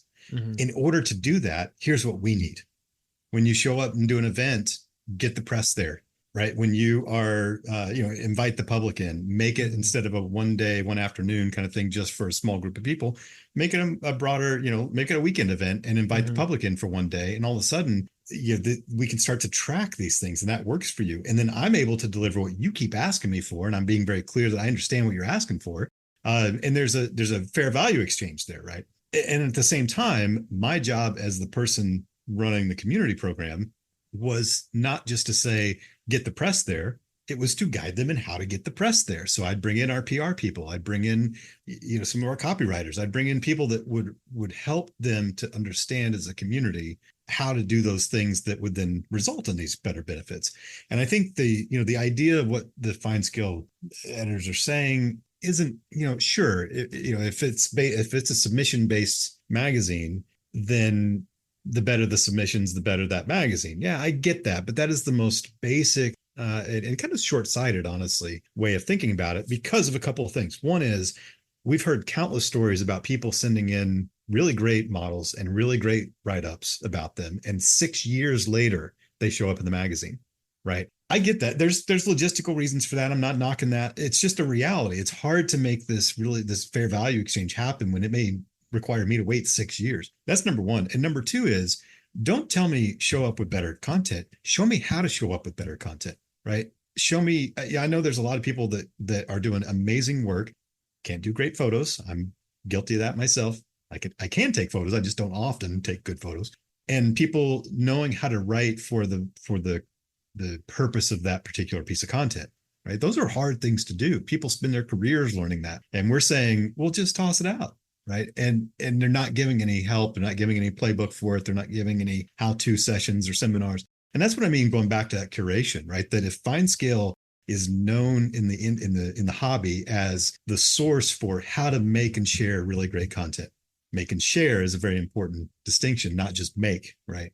Then I think suddenly we start to expand the whole hobby, and they're at that core, they're at the center of that, making that happen, not because they're demanding better content, but because they're telling us how to make better content with their vast experience of editors, copywriters, photographers, etc. Yeah, you got to have skin in the game. You got to be invested and there's generations of what good content might look like. How relevant is a print magazine? So what are you going to do as the owners to get engagement from Gen Y and Gen Z, as opposed to those of us that maybe are just a little bit older than that? Yeah, and I know, I can just feel in my bones that anybody who's in print right now is saying, well, how can we do our version of the Plastic Posse Facebook group? It's a really great group, got lots of people in it. We need to make one of those ourselves. No, man, you need to show up where there's already content, right? In my time at Lego, I was there 6-7 years, something like that. I spent anywhere from 60 to 70% of my yearly budget on travel. I built 0 communities, like community platforms, right? Because there was already tons of really great stuff happening around the world. My job wasn't to replace them and make them go away. It was to empower them and light them on fire, right? And the way that I did that was to show up and talk to them about, I always joked I was the guy that whispered in the king's ear, right? Have you guys thought about getting the press here? Have you guys thought about making this a bigger event? Maybe you should charge admission. That'll help you cover your cost and do the next event, right? On and on and on. But that was my goal. It wasn't to just say, we need and we're using fine scale as a punching bag tonight, but in fine scale's example, we're going to create our own Facebook group and it'll be the best ever. Well, maybe it will, maybe it won't, but that's not the best place to put your time. It's to get folks that are empowered to be out there in the community, engaging and helping grow the space overall. Yeah. And you can't, like you said, there's so many good established communities. It takes time to establish that. I mean, I'll use a couple examples. One, my Closet Modeler page, I haven't been keeping up with it, but like it takes, even our friends, Scale Model Doc has over probably 35,000, 40,000 followers on Instagram. And people think, I'm just going to create a page. I'm going to have that. I'm going to get thousands. I'm going to be huge no, that takes years. And it's no different than the Plastic Posse Facebook group. We might have, 6,000 members,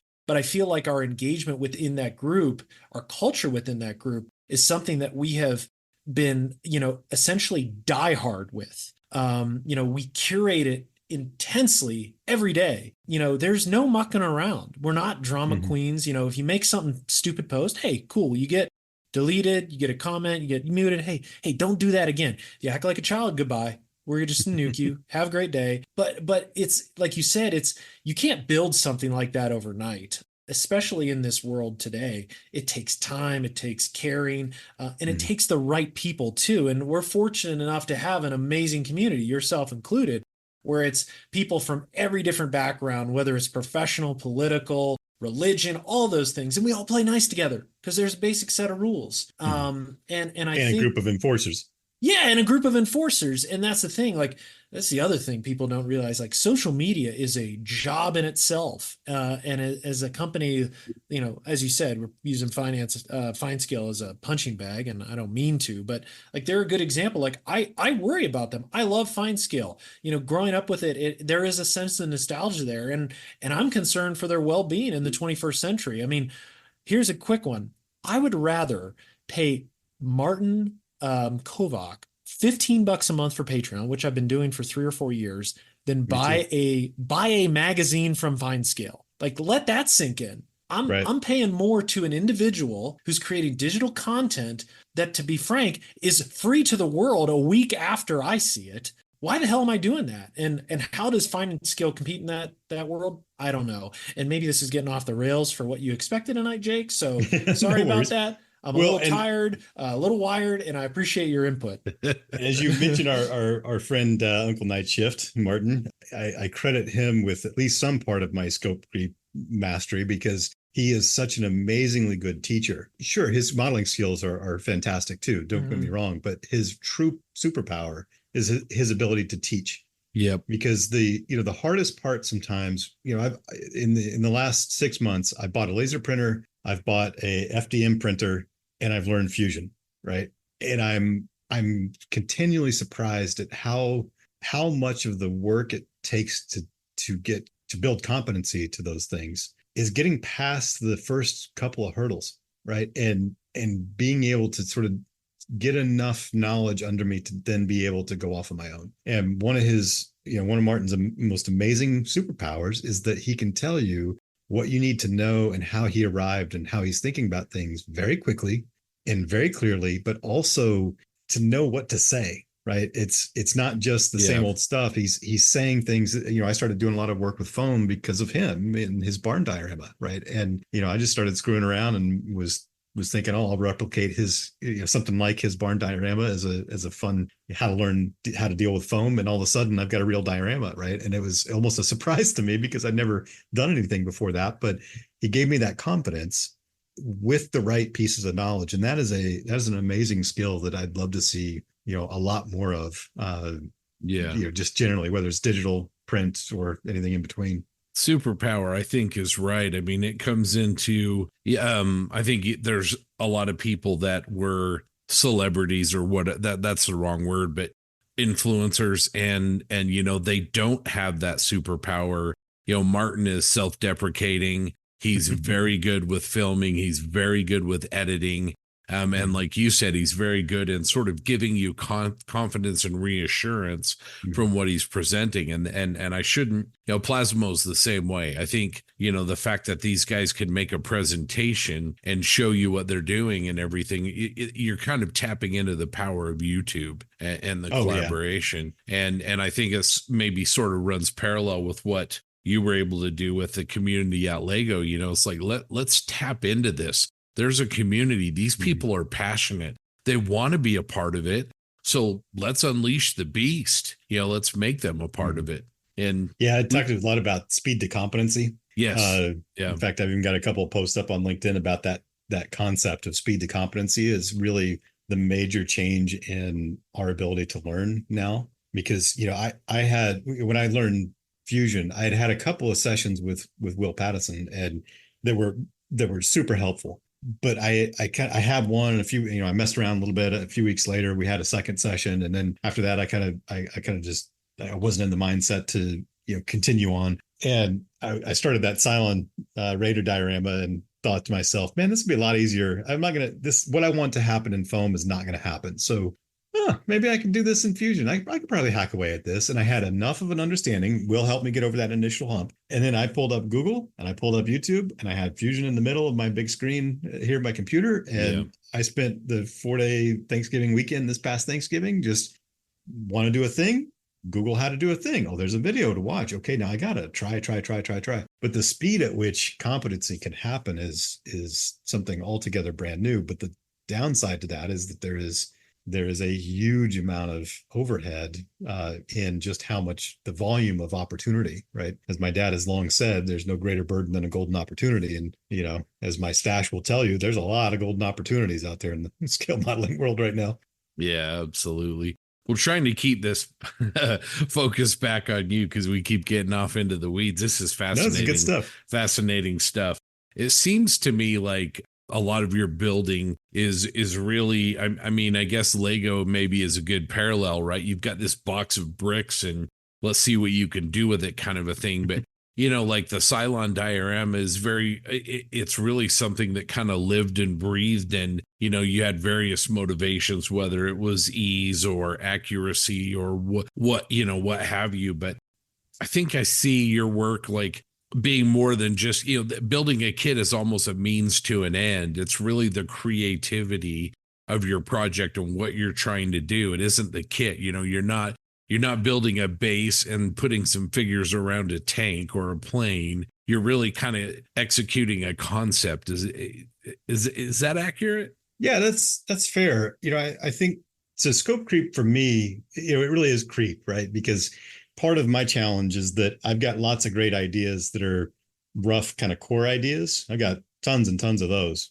And when I start building, the design school in me comes out, and Tracy Hancock's gonna make me drink, right? I've already said design school twice this podcast, but that idea of kind of constantly looking for how pieces fit together, how ideas work, how the finishes fit, right? The colors fit, right? All that, I don't know, for lack of a better way to put it, the pattern recognition of, that this feels cohesive.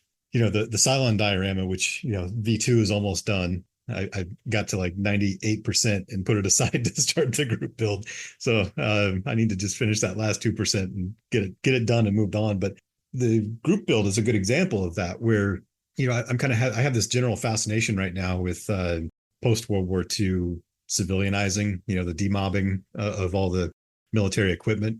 I've kind of done my time with, the traditional German armor and, some Allied stuff. And I still love World War II as a period of time. As a history buff, it's just a fascinating transitional moment in world history. And, moving from, horse and carriage at the beginning of the war in many ways to, jet fighters in such a short period of time. And, all these people coming off of, farms in the home front and going over to to Europe, and just these things are generally fascinating. There's a fascinating period of time, and for me, the idea of the post-war period, especially in Europe, but even in the U.S., where you have all this surplus equipment and people are trying all kinds of things, turning Jeeps into tractors, and with a kit that you could order for a couple $100 from Sears, to mail to you, and then you put these new hydraulics into your Jeep, and now you attach a plow to the back, right? Like, fascinating period of time. And the Tamiya one came up, and the group build came up, and I was looking at the Tamiya 48 scale, and I'm already doing some other GMC stuff. So, that was kind of on my mind, but I also was thinking,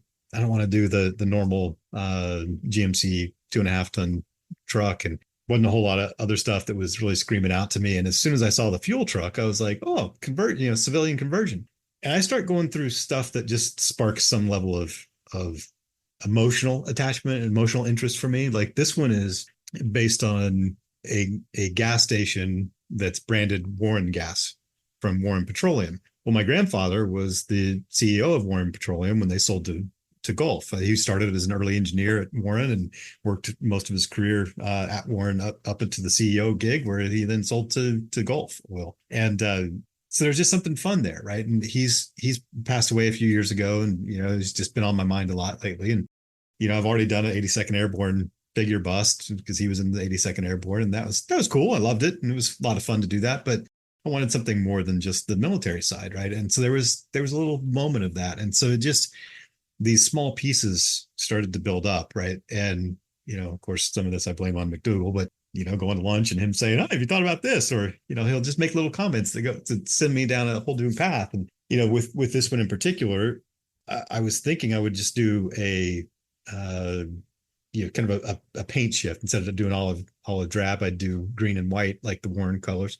And then, of course, like I always screw myself with, I went online and Googled Warren Petroleum and, saw some images that were gas stations. And I was like, oh, I could do a little gas station vignette. And of course, as soon as I started designing the walls for the gas station in Fusion, because I was thinking maybe I'll just do it out of a block of foam. Well, no, maybe this time I'll do it with Fusion and all the way through. Well, what do I do on the backside? Oh, I'll make a little store. Well, now, of course, in 48 scale, I'm doing all these printed accessories that are a huge pain in the ass to print because they're so small. But, it's going to look really cool. And then, of course, I love adding lighting. So when I did the FDM base that kind of matches the lines of the gas station as the core base, I hollowed out the bottom to put battery pack because I thought, well, maybe if I'm going to print, that'll save some filament anyway. It'll be there if I want it, and I won't put lights in. And of course, I'm putting lights in, but it's two very simple little lights, and I've figured out a way to run them where it fits without having to do a bunch of reworking and whatnot. But it's this idea of kind of putting together the scene, and sometimes for me the scenes I don't have these real super clear visions up front of it's going to be exactly this. It is some hacking away and trying to make the pieces fit, and dialing in things in and maybe going back and redoing them. But a lot of times it's figuring out what's the basis, right? So with this GMC garbage truck, I saw this picture of a post-war GMC 2.5 ton that had a garbage truck bin on the back, and it's parked out in front of some, like, I don't know, 50s looking military barracks and it with a volleyball net. And there was just something about this time life photo that I was like, man, that is really cool. And so that was what sparked that project to say, I'm going to make that scene. Okay, how do I do that? How am I going to pull this stuff together? And that was part of the reason I got the laser cutter, actually, was that, how am I going to do all this barracks with these, very specifically designed with like ton of windows and, in this L-shaped building that all have to be very, very straight lines, and I'm not going to be able to cut that by hand. And the Cricut cutter is probably not going to be up to that size of cutting effectively. So and JB, to your point about the laser printer earlier, the way that came to be is I found a person selling one on Facebook Marketplace, and it was with the air filter and the laser cutter, and it was like $1,800 worth of stuff, and she was selling it for like $900 or something. And I texted her and said, look, I got to be honest, it's probably worth every penny of that, but I got $400. And she said, no, I can't do that. I'll keep it as a second one before I'll sell it for $400. So I waited a couple of weeks and I went back and checked and saw it and sent her another note because it was still up on Marketplace. And I said, okay, I can do 500, but I literally can't do any more than that. And she goes, okay, fine. And so I got, a huge, great deal on the thing. And, here we go. I've been wanting one for years and years. And it's pretty badass, by the way. But did you get a Glowforge or what did you get? Glowforge Aura, yeah. Nice. One of their like lower end model. Yeah, that's what I was looking at. I think they're such a unique tool, and there's even people are putting stuff on Cults and Thingiverse. At least maybe not Cults, but I know Thingiverse has laser files. And there's a creator, you've probably seen him, Laser Creation World, like holy cow, building buildings and everything, texturing brick and stone in the MDF.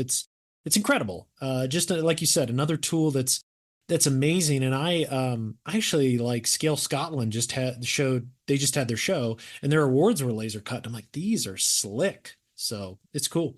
Yeah. And I've been surprised at how relatively easy it was to get into it, to that. The bamboo printer, the FDM printer, what's the FDM story is that we had a family member pass away and he had 8 or 9 Ender 3s. And I brought one home, tried to get it set up, immediately started thinking about all the opportunities I could do with having an FDM printer instead of just the resin printer, and couldn't get it leveled to save my life. And I played with it for a couple of weeks and finally was like, look, you've convinced yourself that this is going to be a great tool. This is not the actual tool for you. And so I passed it along to somebody else and got the bamboo, and the bamboo has been absolutely stunningly impressive. And, surprise, my thought processes about the FDM or the laser cutter has been based on kind of this years old premise that this stuff is really hard and it takes a lot of work to do it. And that bamboo, I don't do any adjustments on it. It auto levels itself every time you print, as long as you're thinking through the supports right. And you got to learn that just like anything else. But most of the time, the automatic stuff works really well. It's speed to competency is surprisingly fast, and that laser cutter has been kind of the same way. I didn't know hardly anything about it in a few YouTube videos, and I'm like, all right, here I go. This is doing what I need to do. Yeah, it's a sweet tool. And like you said, I think that's a testament of the product development of Glowforge, where it literally anyone off the street, my mom could probably get a Glowforge and be able to use it 100%. right out of the box. And it's no different probably than a Cricut and a Silhouette, but it's the modeler and everyone, quick learning curve to get proficient. And then it's like, how do I get to that next level? And, adjusting different intensities and material you're cutting. So I look forward to seeing what you can do. I think it's an amazing tool, and I certainly have one penciled in on my wish list. It's just a question of the right deal. Like you said, sometimes you just got to wait and you just get it. And oh man, I'm jealous. I'm super jealous. Yeah, and I've been calling it the holy trinity of the resin printer, the filament printer, and the laser cutter together.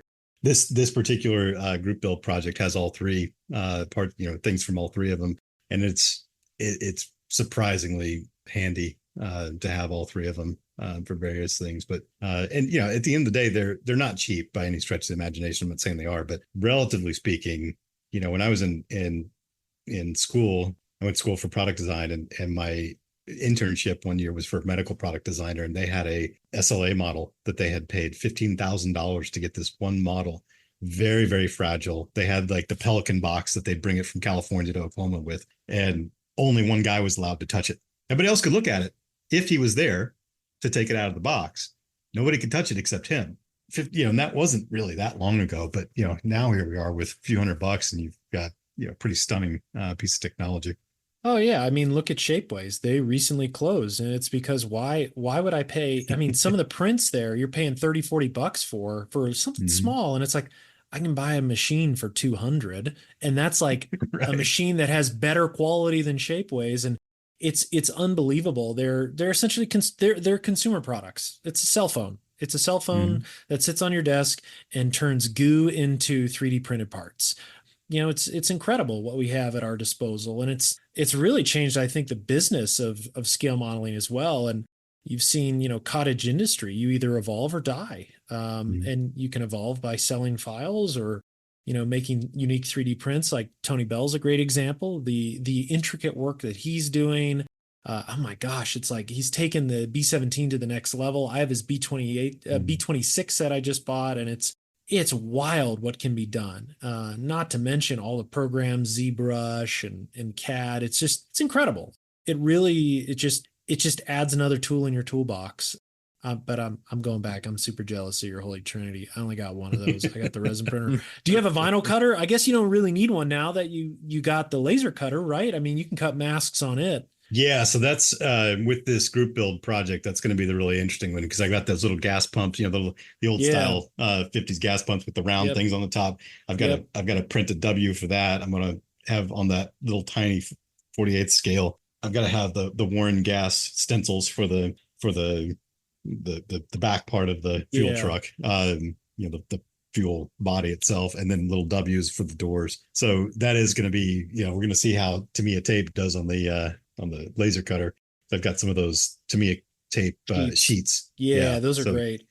Yeah, so we'll see. You do have a Silhouette, right? But the laser is going to have a lot more precise ability to cut. I've got the Cricut Maker 3, which I've done a lot. A lot of that, the original Cylon stuff was done. the Cylon Mark II. When I got off the plane and was telling Matt about the destruction, he goes, you got a bamboo printer now. You can just reprint the base. I was like, oh my God, I could. So, within 2 weeks, I had all of the CAD files built and the base printed and ready to glue together. Right. It was surprisingly fast, but the Cricut cutter that I have does really good work for some things, and it'll be a tool in the toolbox. But the challenge with it is, especially with masks, I've tried them, and if it's small, I mean, there's no way I could do 48 scale stuff without it tearing the hell out of the masking material.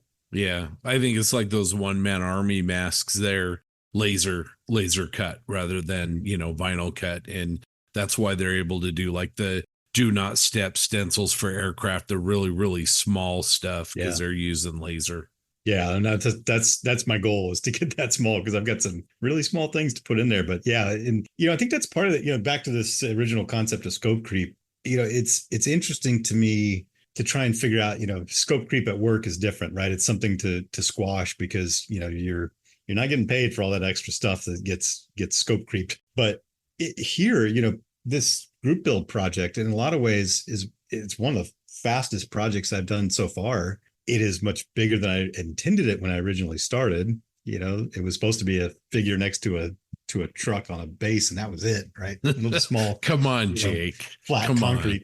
Yeah, exactly. But as I started thinking about it, the speed at which I knew I could get stuff done was like, well, yeah, let me give it a shot. Let me try. And now that, like, these lights I'm putting in, I've done it. The Cylon one has 9. I did that Ford Model T with tracks, little tiny vignette that I did has just 1 in it. But once you kind of get the hang of it, it's fairly simple to do some fairly straightforward stuff, right? Obviously, it's more complex, but when you do the one thing, you want a little extra challenge, then it seems on the outside like it's this big, huge step up. But the 9 lights versus the 1 light isn't really that big of a step.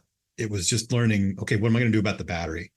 Now I've got more battery management issues. And so, Barry Biediger said, you can use these USB batteries, right? I was like, oh my God, boom, new level unlocked, right? And so it's not the same negative scope creep, right? It's this idea of, now that I've got all these other tools, now I've got the laser cutter and I can do masks. Now I'm thinking about all kinds of stuff that normally I would have tried to freehand or something. Yeah. But now, I can just knock out a mask, hopefully. we'll see here shortly. And problem solved. And okay, well, if I can do that, what else can I do? Inside, can I start, spray painting, airbrushing posters on the wall instead of trying to print them? If I can do masks that size, right?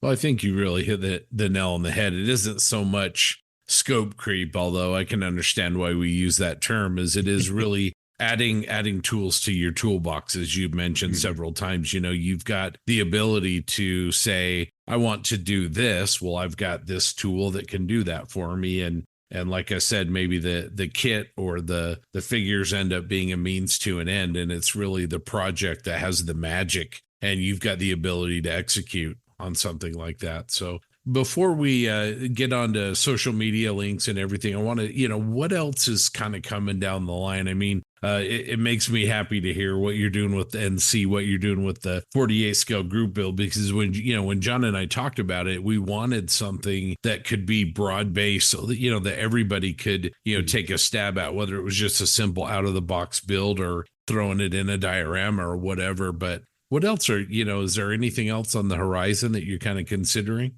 Well, yeah. So I actually have 4 open projects right now, kind of on accident. I didn't really mean to do that many at once, but the group build project obviously is one. I'm about to finish the Cylon Mark II, version 2 diorama and get that thing done in the cabinet. The garbage truck diorama, I've got all the CAD work done for that one. I just need to actually build the GMC model that it goes on, and then do the diorama, which, especially with the laser cutter, is going to be fairly straightforward. I'm trying to do that as kind of a compact scene. So there's not going to be a bunch of building. It's really going to be a facade with, flat back, and there's no lights in the picture. So there can't be any lights and electricity in this particular diorama.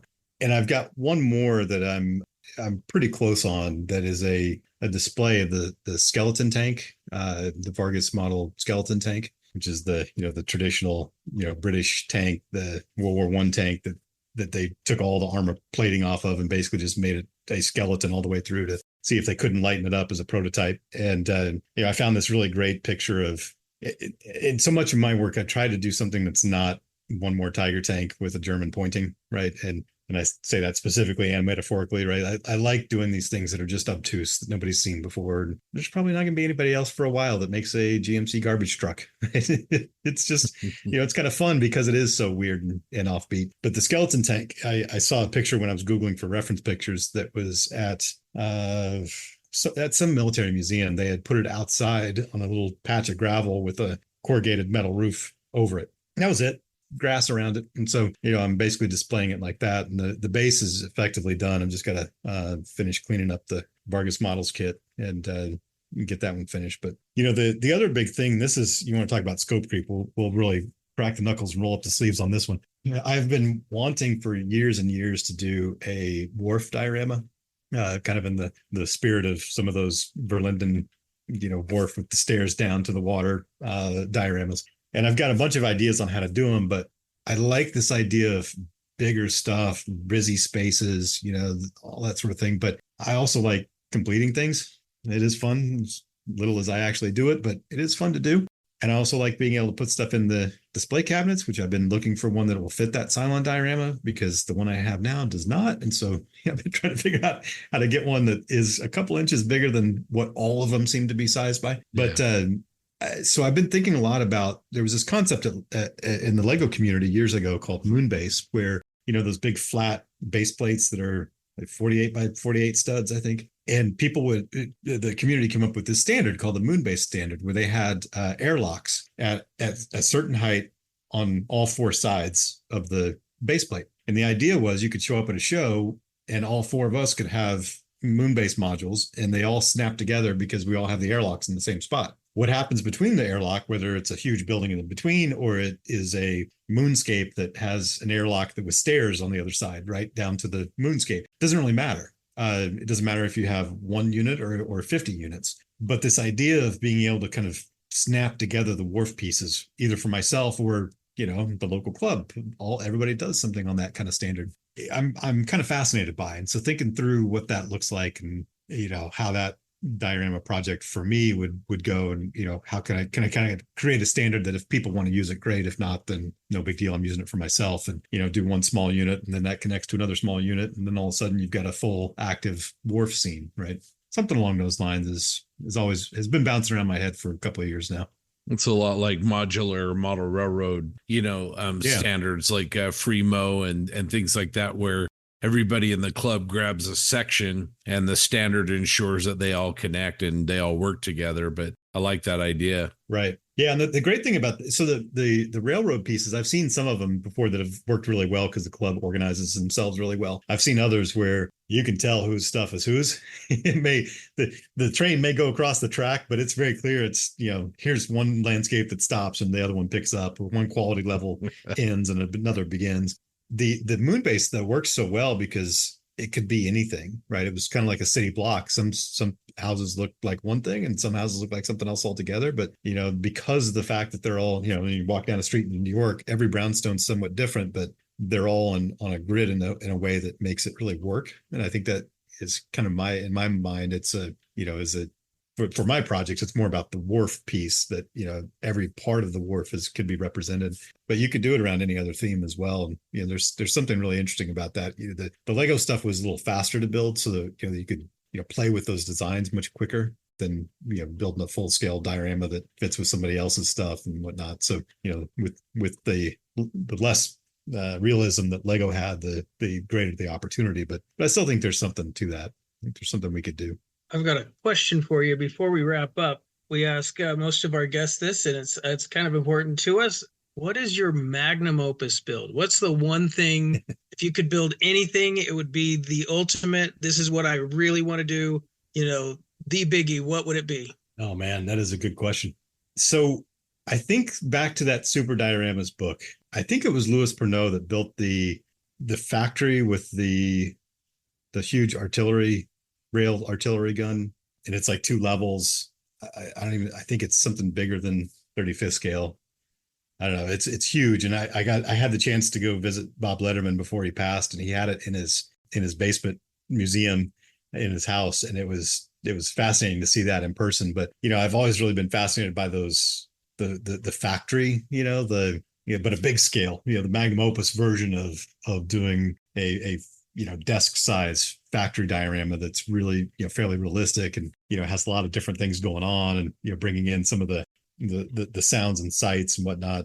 I've been working on learning Arduino, the programming microprocessor platform that allows you to do all kinds of stuff with audio and various types of sensors and electronics and all that stuff. And so, really being able to create something that's interactive in a way, but is also that, those big metal girders, the production line of 15 different tanks and in different stages of creation. There's just that type of build. It definitely has stuck with me over the years. Yep, that's the one, the Paris gun. Thank you. This is a great book. Like you said, there are certain books that are timeless, and I think this is one of them. And for our listeners, as Jake mentioned, it's Super Dioramas. It's by Verlinden Productions, Bob Letterman, Louis Pernot. I think you can buy this off eBay for like, I don't know, 10 to 20 bucks tops. Yeah. It's a cheap book. It's just incredible, like you said. And the Paris gun diorama is stellar. 35th scale, but it's a big ass 35th scale. So oh yeah, it is sizable. I mean, it is on a table with legs of its own, underneath the diorama. Yeah, I mean, Louis laying next to it, and it's wild. Yeah, I'm super jealous you got to see Bob Letterman's collection. That is something that was on my bucket list, and unfortunately, Bob and Louis has passed away. And man, that's just unbelievable what's there and what stories can be told in scale. Yeah, and I know we're running short on time, but that visit was amazing. I just happened to be not too far from his house, and I'd been emailing him back and forth for some questions that I had for him. And it's always funny to me how easy it is to reach out to people in the space and say, "Hey, I'm stuck. Can you help me?" And oh yeah, no problem, happy to help. And he was the nicest guy in the world. I mean, and even his wife was just so excited I was there. She's like, "You need anything to drink? You guys have fun. We'll see you later." Like it was just the greatest experience I can give you. And going from, this eighth grade kid who had this Super Dioramas book and was looking at this going, my God, this is stunning work. And then seeing it in person was a really interesting, it was an interesting story in general, but it was also a really nice way to ground myself that I wish I'd had earlier in life. Because, you grow up with these 80s style pictures where they're fuzzy and they blur out a lot of things that, if it was on today's camera quality and printing quality, you'd be like, oh man, that's some major gaps over there. That's a weird way to do that. And looking at some of his stuff that he made with cardboard, that it photographs beautifully in person, it looked a little dated. Right. And I'm not saying a word against Bob. I mean, his skill was second to none, and his ability to do that stuff when he didn't have 3D printers and laser cutters and all that stuff was super impressive. But I had gotten so caught up in thinking, that this top of the mountain, glorious perfection build because of what a limited amount of data I had about it. And I think that's why it's so important too to show up at shows, because some of the stuff we see online, I know I constantly have this, I'm feeling really good about my stuff. Oh, I'm seeing somebody else doing something and they just started in the hobby and I feel terrible. And then I see it in person. I'm like, oh, okay, well, that's actually pretty on par with where I'm at. They just do really good photography, or yeah, they were doing a really good job. But this distinction between reality and perception and kind of keeping yourself in check sometimes for me has been a really helpful tip on, I'm doing okay. I see that flaw, but I guarantee you nobody else is going to see it, notice it, or care about it if they do. Yeah, I mean, that perspective is so important.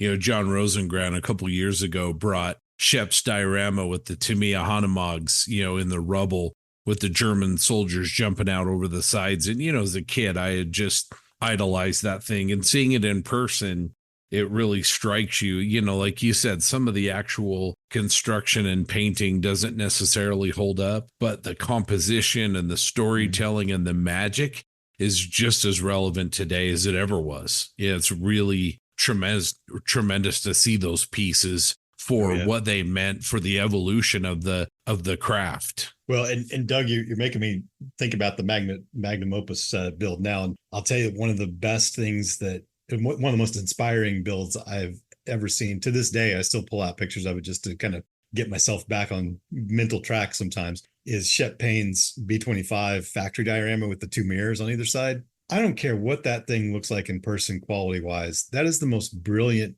use of box diorama approach that to this day I've seen. It is just so smart in the way that he went about, how he built it and where he placed boxes to hide certain things, and how it, the experience of looking at it and thinking, man, this is really cool. One of these, that is one of those bucket list things. I want to see that if it's even still around in person someday. It's funny you mentioned that one. That sticks out to me as well as something that's just from a, like you said, I don't care how it's built, but the the image it creates and the environment that it creates in scale is amazing. And it's funny, you mentioned his name earlier, Tracy Hancock. I had talked to him. I want to do that scene, but with Hetzers. And there's like a good photograph of a Panzer factory, and there's a bunch of Jagdpanzer 38Ts, and it's like queued up for that exact same approach.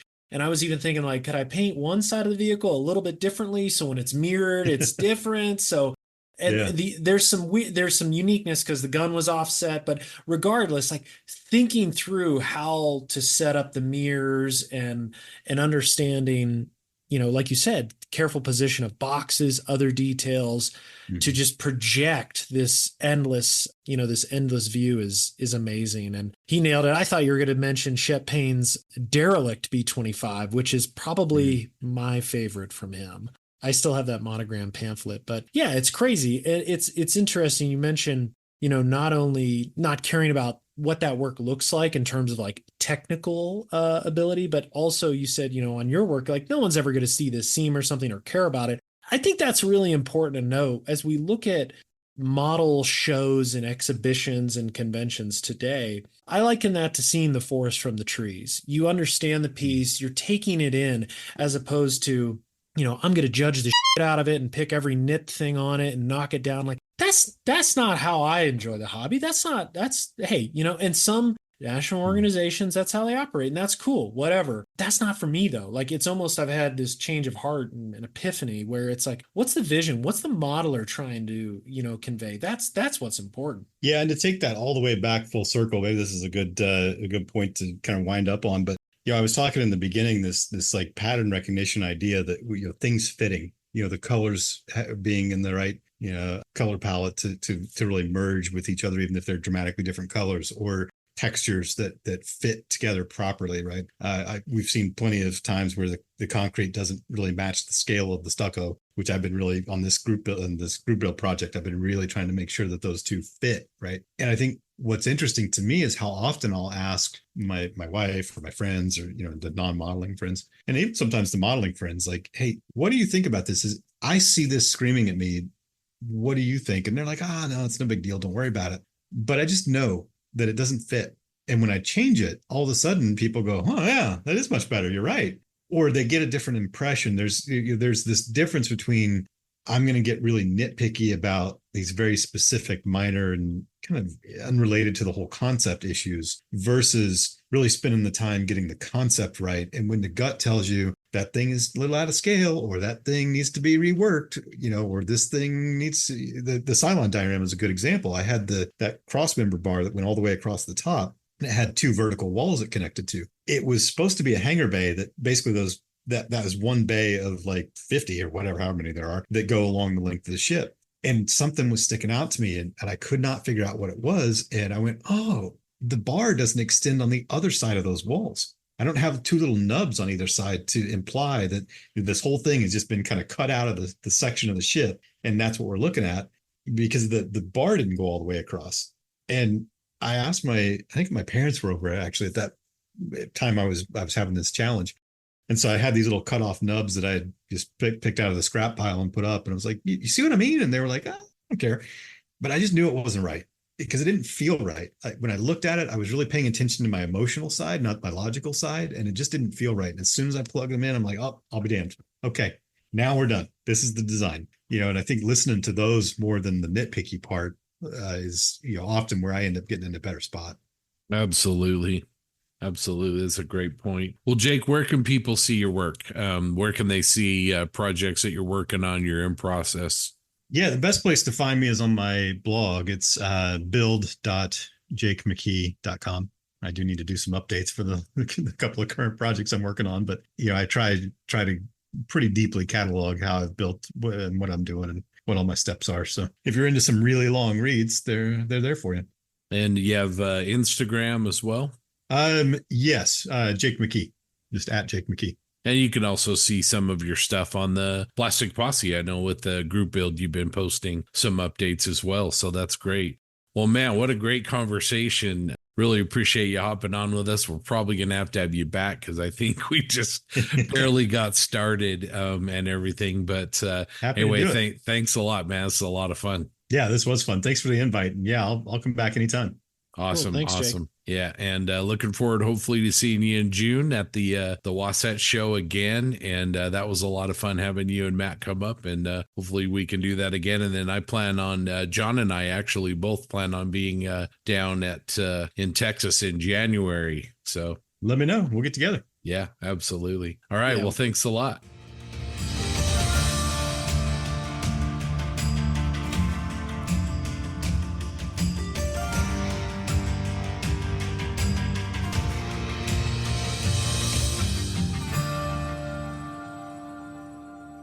All right. Hopefully you enjoyed that conversation. Also want to take a second and shout out Christian over at Bases by Bill. He just sent me a care package that I'll be getting out to all of you guys with some one-man army laser cut masks. These things look amazing. I can't wait to give them a try. I've heard a lot about them, and they look really, really terrific. We got 3 or 4 armor sets and an aircraft set, so I'll get those out to everybody. But anyway, Christian and the guys at Bases by Bill are terrific, so thanks for the care package. We really appreciate it. Yeah, I just want to echo Scott on Bases by Bill. Christian, he's a great gent. Hooked me up with a few bases for my SMC entries. They are absolutely gorgeous. They can do custom bases, measure the size you want, talk to Christian. They'll take care of you. And he also does nameplates. Be sure to reach out for that as well. They're laser engraved. I'm going to do black with white. But yeah, they can do all kinds of custom stuff. If you have a project that needs something special, they're the people to go to. Displaying a model on a base is a great way to showcase a build and have it stand out, whether on the show table or just on your shelves at home. If you find yourself in need of a display base worthy of your models, Bases by Bill has the solution for you. Their quality bases are a perfect way to display and enhance any special model you have. From US and Japanese carrier decks to custom-sized cherry hardwood bases, Bases by Bill display bases are available for any type of model and for any size. Bases by Bill is now a US reseller for one-man army high-definition laser-cut painting masks, which bring incredible detail to your model without the tedium of using scores of decals. And right now, all one-man army orders include free shipping. Check out their website at basesbybill.com to see all of their fine modeling related products. Bases by Bill for all your model display needs. All right. So we talked about this a little bit in our last conversation, but I want to talk about the backside of what we just talked about. Getting back in the saddle. How do you get yourself motivated again after a completed project falls short of your expectations? So like the other one where everything clicks, I think every single one of us has had this where we get something 90% done and it just does not work. What do you do? Personally, for me, I kind of go back to look at and this is not a long process. I go back and look at where I think things went wrong. Was it the construction phase? Was it the weathering phase? Was it the painting phase? Whatever. And I try and kind of triage the whole thing and learn from that. You know, there's been several projects that I have done lately that I just will never see the light of day. They just never will. You know, how did I get past that? I think that by triaging what I did and how I got through it is important. I didn't finish them. Like I said, I moved on from them. You know, that's what I do. I try to take everything as a learning experience. And when I have a failure, I look back and say, hey, this is where I went. I think I went wrong. Or, I'll ask people, I'll reach out and say, hey, what do you think's wrong? What is wrong with this one? Why do you think this is not clicking? I want to get your guys' opinion on the same thing. So Scott, what do you think? Yeah. I mean, I think personally, I find that failures are just as important or maybe more important for me in growing. Finding out how not to do something, probably because I'm hard-headed, is really valuable. And so I try to take that out of, a project that just doesn't meet, that little picture you put in your head when you start a project. As far as construction goes, I'm an old man. I've been doing this a long time. I don't generally mess up too much on that. It happens, but, it's been a long, long time since an airplane got hurled into a wall at high speed or chucked in the garbage. But, it's really, for me, the way that things get finished, the paint work, the weathering, where I'll find something and I'll try a new technique or I'll experiment and things won't turn out how I anticipated. And so again, there's value in that to me. You know, it's like, well, next time, you know, maybe that wash isn't the best way to go, or, you know, maybe I should have used a pigment instead of a wet product here or whatever. But anyway, I try to find value in making a mistake and learning and moving forward, so that when I do need to try the same effect later on another project, maybe I find a better way or a different way of doing it. So that's kind of the way that I look at it. JB, what's your experience? Yeah, you know, to get myself motivated again, it kind of goes back to what we talked about before. It's I put it on the shelf and walk away. I guess sometimes I brute force and just get it done. And it kind of hits on what TJ talked about earlier. If it's just how can I say this? Like, there are certain projects you care more about if it's not in that category. And for me, like the M1340 is a certain category. And then there's the slammer build category. If I'm in the slammer build category, I literally just gut it out and get through it. And my motivation comes with finishing the damn thing and moving on. In the other category, put it on the shelf, come back later. That's kind of where I'm at. And then to get motivated on it, typically something clicks, whether it's I see, whether it's a photograph that kind of triggers my interest to reignite into that subject. Or I'll be honest, a lot of times you see someone else finish a model similar when it's, I'll just use the M1340, continuing that example, like it's a North African vehicle, or it's some sort of vignette that sparks that motivation to get back into it. And it's like, oh man, I can revisit this now because this person, whether online or at a show, has done something that has made me think a little bit differently about the build and motivates me to return to it and get it done. And I can use that as an anchor on, okay, this is how this person did it. Let's try it that way. And obviously you're going to have your own style to it, but it's almost a helping moment where there's, a teacher. So I got a question for you, TJ. You talked about the builds for SMC, both of you, and you talked about how they both hit. How would you reacted if they did not hit? TJ, what would you have done? Would you have put that Sherman to the side and try to finish something else in time? Or, I mean, because you're definitely under huge amounts of stress with this, and you want to put your best work forward. So what would you have done? Build something else. Would you? Yeah, straight up. Okay. I've mentioned it before. I have a list of every kit that I have. Mm-hmm. The spreadsheet, broken out with different cells devoted to different things. And one of the cells for each entry is it started or not? And when you filter my list, when you filter my spreadsheet through the is it started list or cell, you get a lot of hits because I start a lot of stuff and I'm not feeling it. I just move on, just do something else. So yeah, in this case, knowing that I'm under a little bit of a deadline, or not a little bit, very much a deadline, I just build something else. I've got other things that I would like to build. This isn't the only thing that I'm like, oh God, I need to build this. Mm-hmm. I mean, I do. Like when I saw that vehicle in person, I was like, I got to build this thing. But that's not the only thing. I've got lots of things on my list of, yeah, this needs to get built. So yeah, I would have just picked one of those other things. Probably something a little less complicated. I think probably would have been another Sherman because that's what I like to build. I would have done a wartime vehicle because they're usually way easier. They're olive drab. I can do olive drab all day long and do it pretty well. So yeah, just move on because at the end of the day, it's not worth that, that it's stress, but it's stress that I can alleviate with no problem, which by doing something else, unlike work stress, which has to be there until you complete your work. Definitely. How about you, JB? Yeah, I'm along the same lines as TJ. I think I fall in a lot of line. Just thinking on it, if it didn't hit, I don't know. I in this case, I've committed so much time and energy to it. I'd probably, again, take a pause and just say, what do I need to do to get it to where I want it to be? Make that list, think about execution, think about different techniques, and think about what I want to create in terms of what the vision of the project is. And I wouldn't give up on it because I've invested so much time and energy to it. And it's not just the build itself, but it's all the research and talking to folks. And in some cases, it's too much to throw away. And this is one of them. Certainly other projects, like TJ said, just bang it out, get rid of it. But yeah, this one, since it's a little bit special, I'll just be a little bit different about it and try to recover it. Doug, what about you? Well, if I've needing to bounce back, if I've had something not work out for me, I'm gonna pull out something that just I find joy in and reset. I'm very easily distracted, so there's a good chance that if I failed at something in 5 minutes, I'm thinking of something else entirely.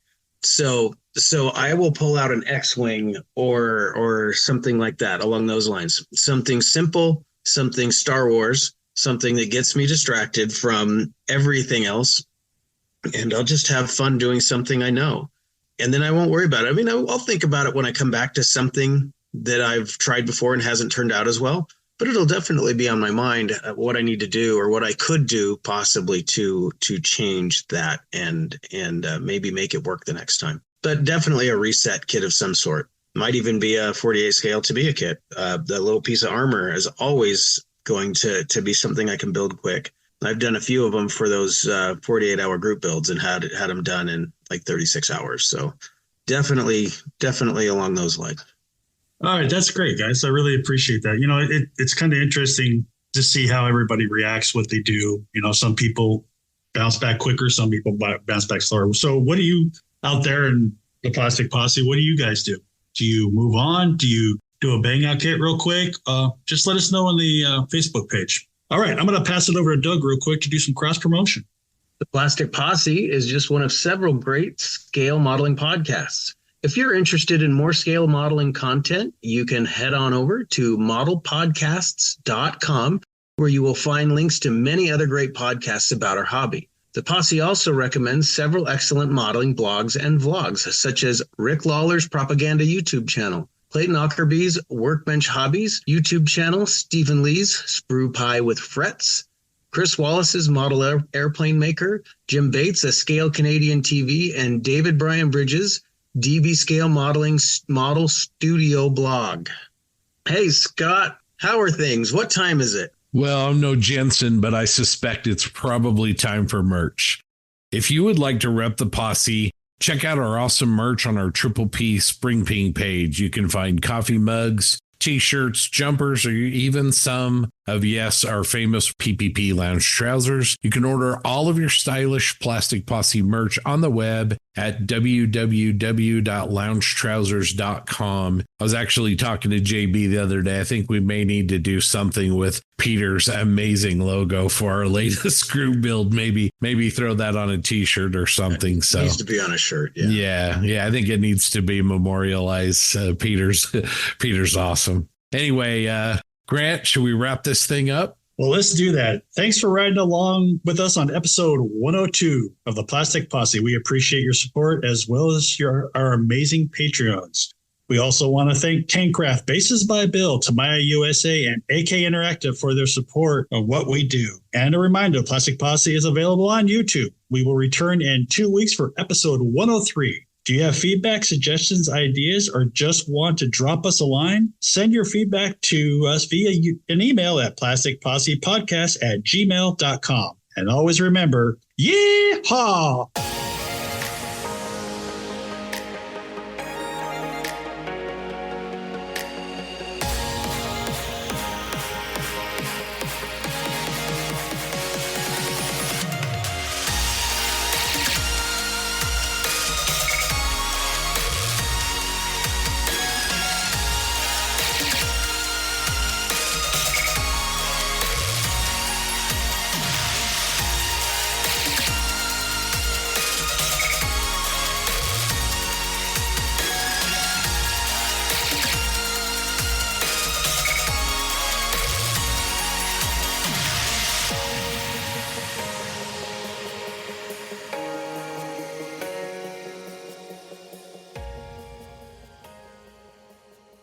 One of the ways that you can help to support the Plastic Posse is to become a Plastic Posse Outrider. If you want to become one, it's easy. You can even do it wearing lounge trousers. Just go to our Patreon page at patreon.com/Plastic Posse Podcast, and you can set up a recurring donation there. These contributions help offset the cost of bringing you the Posse. There are 3 different tiers of support, and they start at just $1 a month. There are some great benefits to being an Outrider. You get early access to our podcasts, premium access to the hosts, the chance to appear right here on the Posse, and exclusive Triple P content and social events that take place at model shows. Let's recognize our amazing deputy marshals. These contributors help the Posse do what we do, and we sincerely thank them for their support. And they are Glenn Phelan, Patrick Neff, Zach Pease, Robert Halleck, Dave Wassel, Brett Marquette, Greg Williams, Nick Wolf, Brian Clark, Sean Earl, Black Hat Model Works, Ben Hardaway, Craig Jarbo, Adam Jackson, Red Beach One Studios, James Morondo, Mike Norris, Steve Rodwell, Rick Cooper, Eric Avina, John Hale, Eric Kane, Logan Hansen, Paul Burdett, Tim Gigcom, Dan Newman, Robert Blocker, Tyler Moore, Derek Post, Craig Flynn, Skill Model Craft, Ken Childress, Nick Butta, Drew Gardner, Scott Hall, Frank Perrone, The Voice of Bob, Jeremy Diamond, Ryan Smith, Terry Wilkinson, Chris Lovewell, Andrew Kalis, Ethan Eidmel, Steve Baker, Joe Porche, Patrick Brown, Jay Kidd, Brandon Gentry, Lee Fogel, Robert Klein, Mark Ewing, Toadman, Model Doc, Doug Reed, Greg James, Les Wakala, John Everett, Uncle Buck, Mark Bradley, Eric Brubaker, Jeremy Moore, DB Scale Model Studio, Matt Johnson, Jeremy Elliott, Mike Talley, Previous Seat, Mediocre Middle-Aged Modeler, Dan Knopfel, and JC Osborne.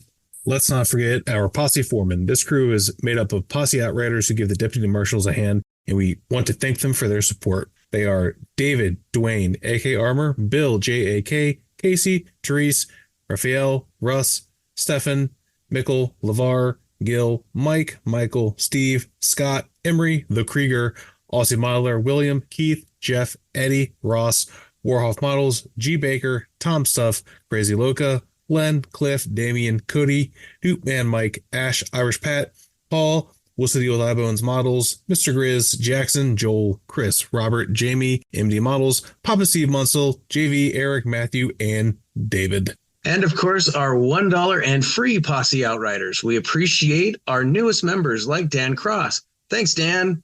Lastly, would you kindly consider posting a review of the Triple P on your favorite podcast platform? Each posted review helps other modelers find the Plastic Posse.